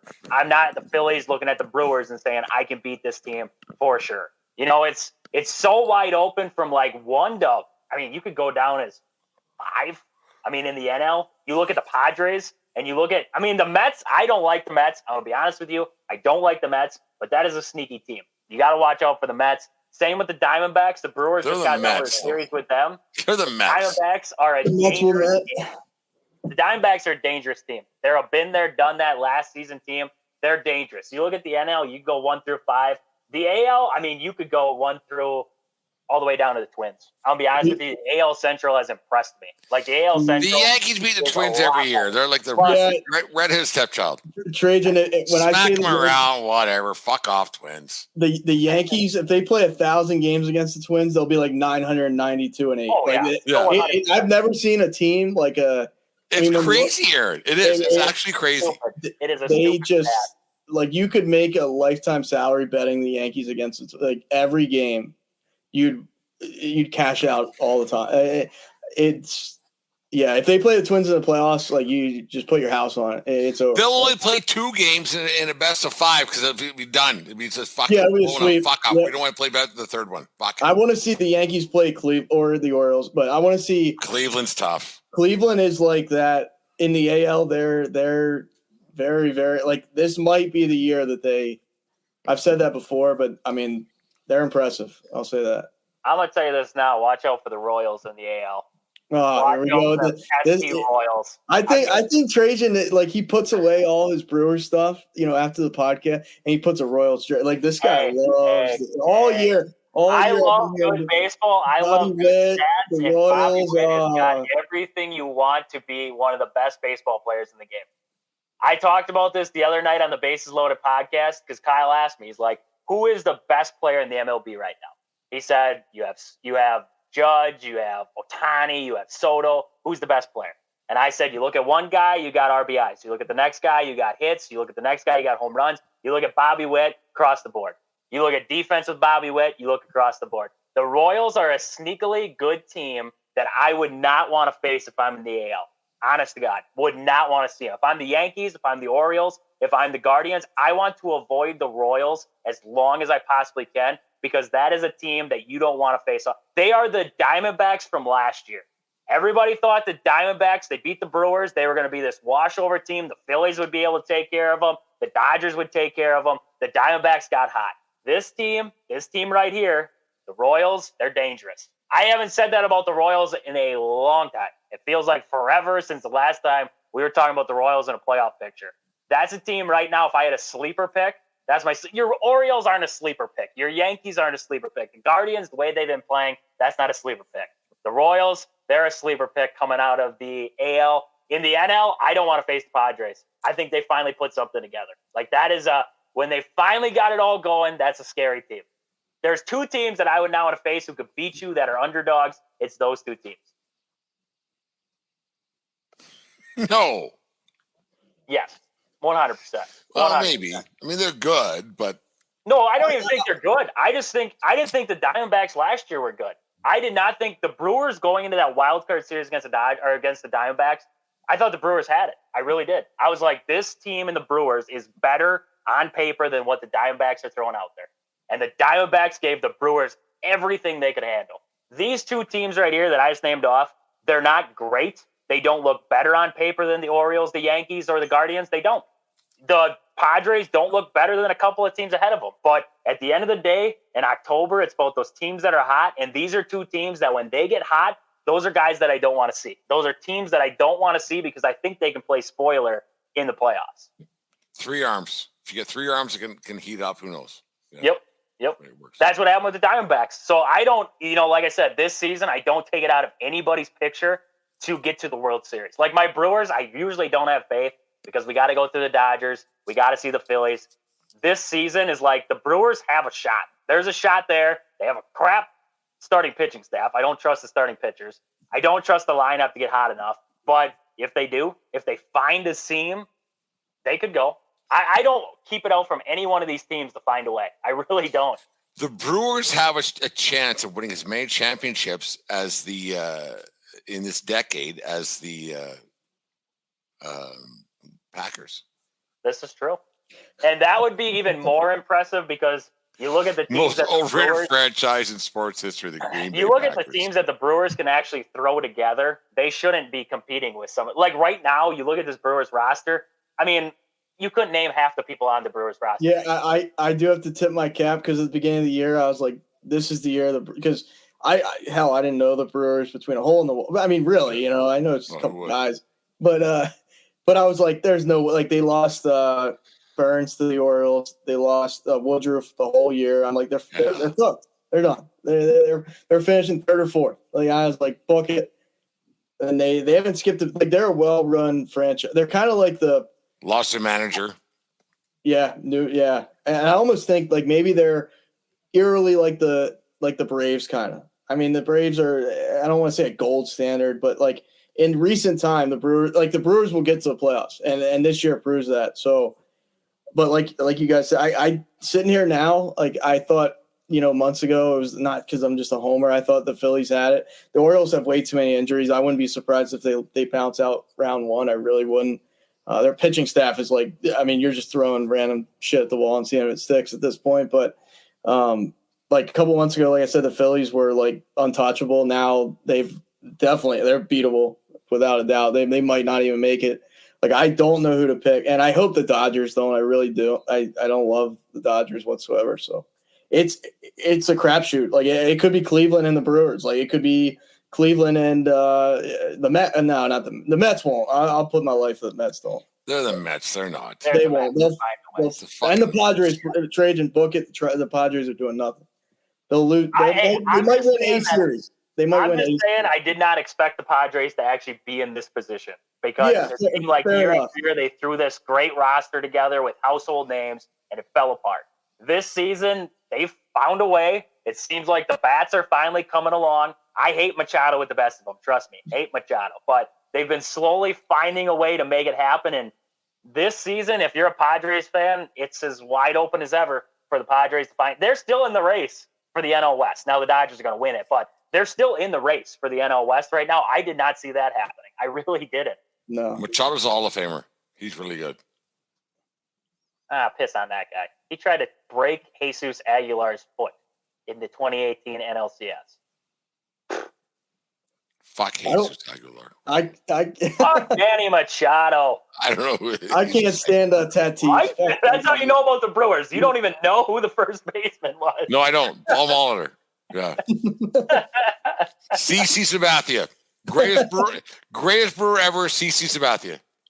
Okay, that's controversial. There's a lot of good Robin Yount, Raleigh Fingers, Paul Molitor. Ryan Braun was a dog. Braun's a piece of shit. Oh, come on now. Relax. Oh, do you got time? I got time. I got all the time in the world. Ryan Braun is a piece of shit. I've debated him with Cub fans all my life. Ryan Braun is a piece of shit. How he executed and everything else with his PED thing and then put out some poor kid. Braun's a piece of shit. Well, like human fecal matter. Oh my God. This is what I'll say to the PED thing, and this is what I've always said, and this is the truth of the whole thing. He had injuries, right? And I've talked about this for years now. I would be okay because it has been proven that there are certain types of steroids that will help heal the body faster. It is just a scientific thing. I have said that I'd be okay if they allowed athletes to be able to use those to heal their bodies faster. I've said I'll be okay with that because then you would get guys back faster. They get healthier. We wouldn't see Mike Trout seasons and everything like that. Guys would heal faster. Ryan Braun did not use steroids the way that Barry Bonds did. Ryan Braun did not use steroids like Sammy Sosa. Ryan Braun, you're not going to tell people that you use steroids. Why the hell would you tell them that you did? He blamed some poor crony for transferring things back and forth. I mean, we're all. Braun's a piece of shit. This is what I'm going to say to everybody who comes up with that argument to me. If you were in that situation, if you were, let's just say, you were told you're going to get suspended without pay if you test positive, if you do not, do this, are you going to go, shit, I did it, right? You get pulled over after you were drinking, right? Are you going to just blatantly tell the cops, son of a bitch? Blame some kid making $18.50 an hour? Fuck. Look at that piece blaming this foot crap. Look at the crap that he said had going on with his foot. I mean, you have guys, that's what they do. That's what they do. I'm not going to hold Ryan Braun's entire career on one season. A-Rod got cracked twice. He got cracked twice. He's also human fecal matter. I'm just saying that Ryan Braun didn't do it to hit more home runs. Ryan Braun didn't do it to become this big jack guy like Sammy Sosa, everybody in the steroid era. Ryan Braun did it 1 year to try and heal his body because Ryan Braun's back was crap. Ryan Braun's hand was crap. He was trying to get back onto the field faster and work it out. And I know people don't accept that. People want to hate on Ryan Braun. Trust me, I've dealt with it with Cub fans for years. It gets exhausting after a while. What I say is he had one season. You can take one season away from Ryan Braun then, sure. Take it away. Take away that steroid season from Ryan Braun. Look at the rest of when he was clean, because they tested him afterwards. Let me know how he did when he was clean. Because when he was clean, I wouldn't have pitched to him. He was a dangerous hitter. And I would say I wanted Ryan Braun to come back as a hitting coach for the Brewers, because the way that he hit the baseball, I loved it. I did. I loved it. He was the right field shooter. He was the guy who he wasn't looking to pull the ball all the time. He was looking to beat the shift. These guys that can't beat the shift, Ryan Braun was that guy. So I know a lot of people hate on Braun for one single season, but you have to hate a lot of baseball players from the past, because you cannot tell me during Barry Bonds' era there wasn't a lot of guys juicing up, because it was just about everybody. No, it was, but for him to push it on some fucking 12-year-old kid, it was pretty shitty. Everybody does it. You're going to push it on somebody else. Your back's against the wall, you're going to throw it around. That's just how it is. Brent, look at it this way. I'm not going to say every athlete's a piece of shit, but there's a lot of them that are. They all look for somebody else. Most. Yeah. I'm not defending Ryan. Like, I'm just saying, being the middleman there, like, how many of these guys are complete asshole, jock, like never told they were bad in their life. They think they walk on, on water. Like I agree. But, I don't think Shohei Ohtani's as great as what people try to put him out to be. No, he's not. Completely sold on that whole betting thing. I'm not completely sold that he had no parts of that. I mean, he pushed it all off on him. Now again, it's not a 12-year-old kid or whatever you're saying. It's somebody else, right? He's pushing it off on somebody else that it was his fault. That interpreter, all this evidence that was pointing the opposite direction, and yet we push it off this way. I know what you're saying. He ruined that interpreter's. Like, I'm not going to say he ruined his life, but he severely damaged that guy's life. I mean, I'm not saying that nobody's perfect, right? We all know that. Nobody's perfect. And Ryan Braun's not perfect, but all these professional athletes, you put their back to the wall, they're going to blame somebody else. They will. I don't care who it is. Patrick Mahomes, down to Jason Kelsey, down to the next guy. They're all going to blame somebody else for the shit that happened, because that is professional athletes. They don't want to look like a bad guy. They all look like good guys until you back them into a corner, and then the truth comes out. They look like shit. Bigger piece of shit in Wisconsin sports. Ryan Braun. Are you asking Aaron Rodgers, me, or are you Brent giving me a Favre? list? Who's the Are bigger you piece of asking shit? me? Yeah. I don't think that Brent Favre or Ryan Braun are pieces of shit, to be honest with you. So I would lean towards Aaron Rodgers. There was that situation with that girl in fucking New York. Do we really want to go through a list of all the... Okay, so Ray Lewis is a piece of shit. Yes. Big time. Let's go through the entire NFL. He murdered somebody. NFL. Fuck me, man. I mean, you look at all these... You know how much cover-up shit has happened throughout all these players that we respect coming out of the league? How much I don't respect fucking any of them. No, what I'm saying is that we get all this out. We get all the news that does come forward. Do you know how much cover-up shit there actually is for a lot of these professional athletes out there? A lot. No, I trust me. I know probably a little more than you do. I'm not saying that you don't know. I'm just saying, like, fuck me. Yeah, no. I asked a simple question: who's a bigger piece of shit? Aaron Rodgers. Than Brett Favre? Yeah. 100%. What about that welfare? Like, I didn't really look at. See, I should read up on stuff, but there was this thing because he's from Kentucky or Alabama or something. Is that as bad as what Mississippi? Mississippi. Is that as bad as what they portray? Because if it is, that's bad. That he's taking money out of people's pockets. Like, Favre's a piece, and he doesn't need to. That motherfucker has money. Aaron Rodgers. I knew a guy. I'm an electrician, and I was talking with another guy. He works in Green Bay. He's an electrician over there. And I was working with him once, and he was telling me a story about they got to work on Aaron Rodgers' house. They got to work on his house one time. And he had just got his driveway oiled, so he couldn't park his truck in the driveway because he was worried. Aaron was worried that this guy's truck was going to leak something on his freshly done driveway. So he made the guy park on the road, which was quite the walk. The guy said it was like a half mile. I would sum it up probably being a little bit shorter than that, but it was a hell of a walk is what he's telling me. He had to drag all of his tools up to the house. I've never heard of that before. And then he said it was near winter, right? And he's got this steel roof, right? It's all icy, right? Wisconsin in the winter, it gets icy. Just a shit show to be up on roofs. It's steel. He told this guy, Aaron did, that he wanted him to go up on the roof. And this guy's like, I'm going to be honest with you right now. We probably won't get up there. It's pretty nasty up there right now. We're going to have to like do something other than get up on this roof. We're going to have to find a way to put ladders up there, something to be able to secure ourselves. And he said, I don't care. He said, this needs to be done. The guy's like, I'm not going to be able to do it. I'm not risking myself or any of my employees. He got pissed. Danica Patrick was actually there. Danica was there at the time. She actually told him to relax, that it's all going to be okay. Like, they can do it a different day when it's nicer outside and the roof's okay and everything like that. He was pissed off, but Danica was the nice lady in between. You know, they said when they met him, he was a douche. Danica Patrick was a very nice lady. Like, Danica Patrick, very nice. Like, perfect, like, what you would expect. Like, she's a very nice lady from what they could tell from when they met her. So, off of that story, because I can only hear what the media tells me about Brett Favre and all these cases and everything like that, all that crap. This is a real life story because the guy took pictures at Aaron Rodgers' house. So I know he was at Aaron Rodgers' house. But like, this is a real life story, like a real life situation with guys in my profession who are going to one of these athletes' houses and being treated like basically shit.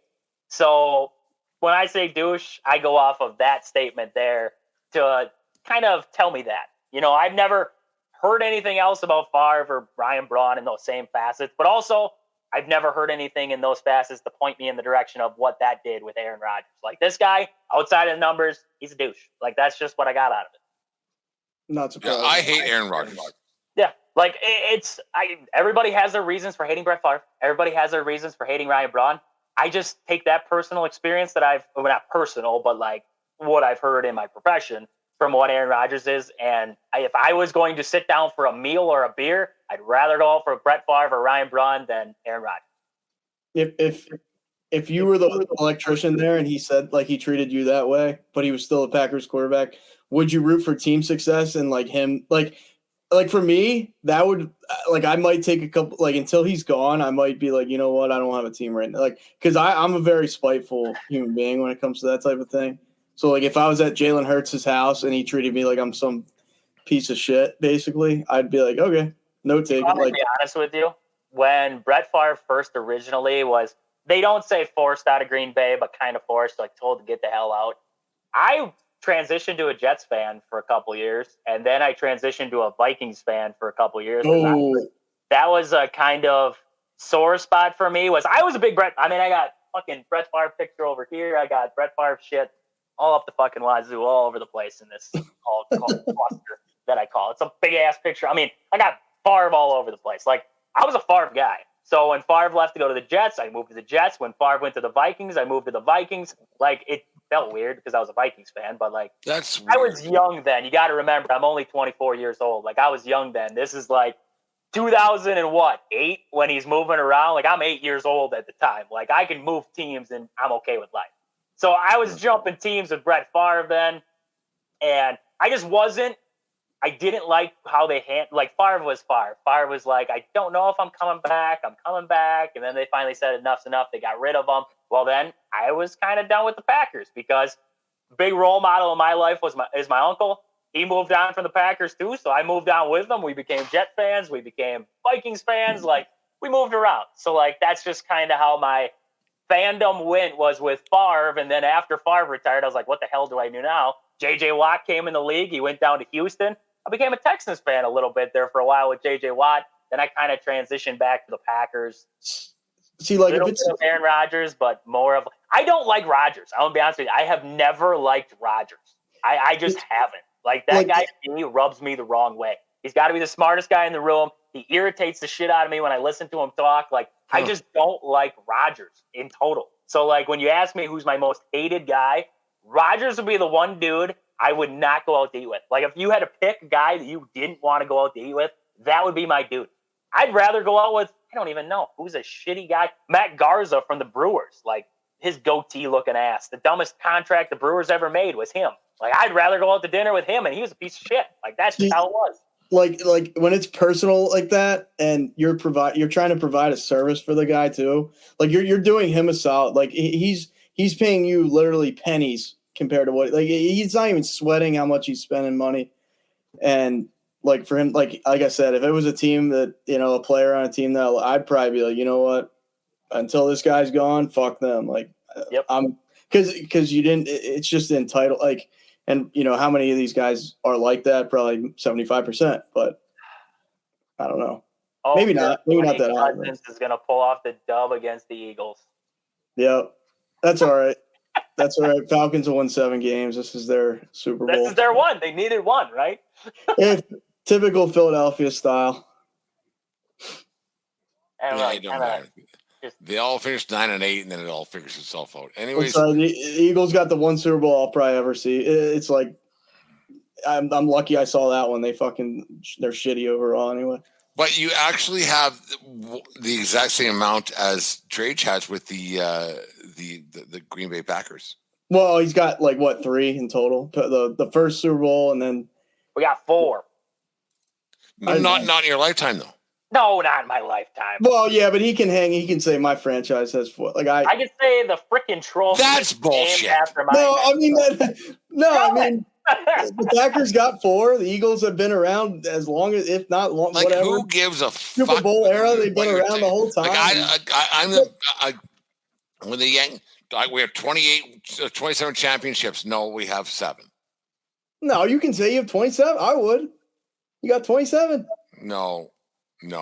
I'd be. You know what? If baseball is kind of fucked up because back then there was only 4 teams or whatever. Like, how many years did the Yankees win when it was the Cleveland, grasshopper? Like, you're playing dog shit. The Cleveland Grasshoppers. You're not. They were a good team.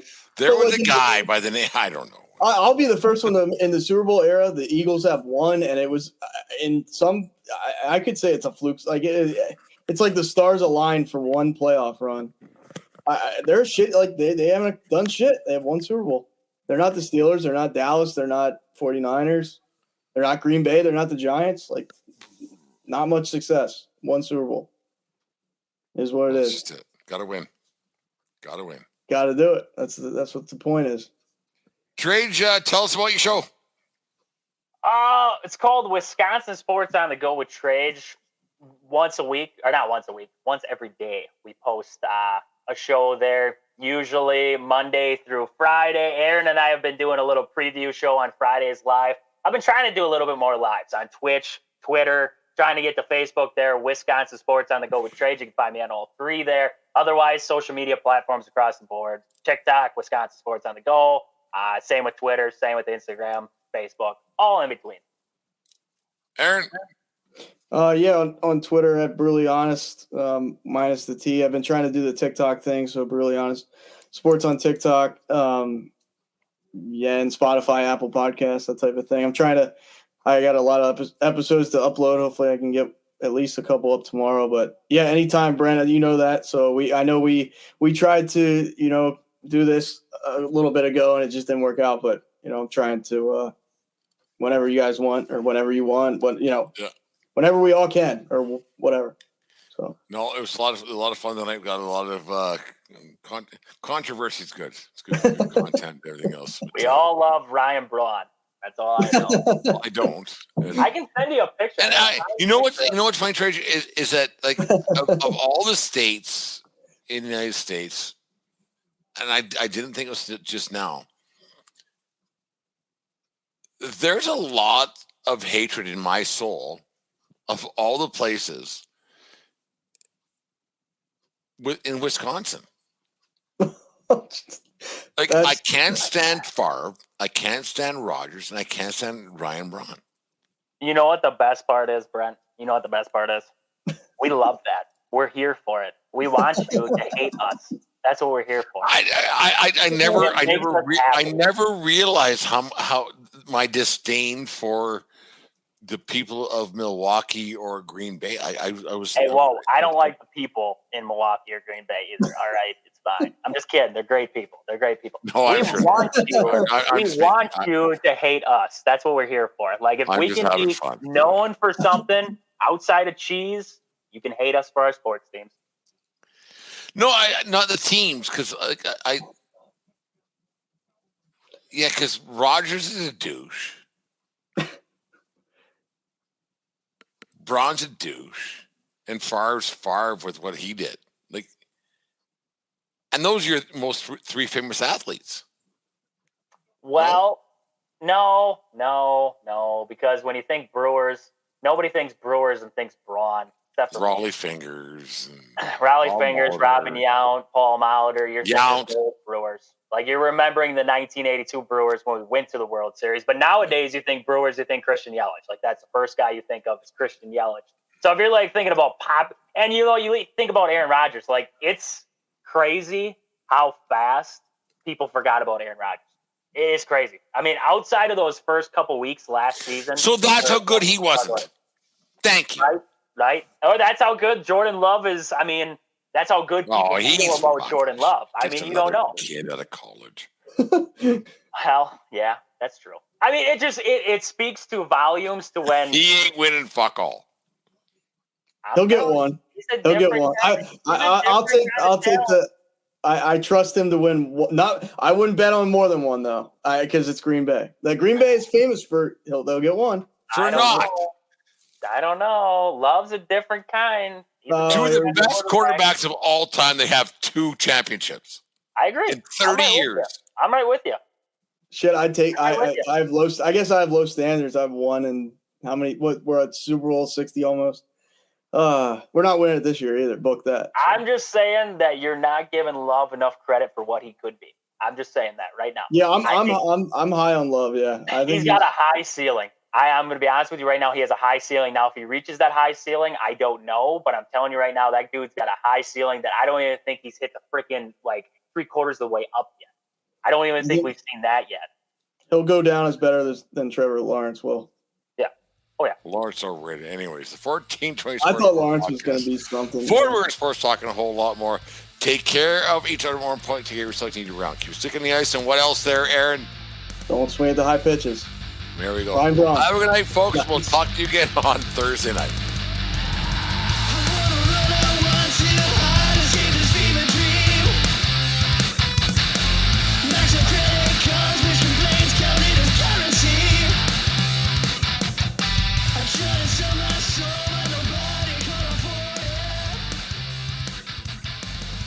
Sell my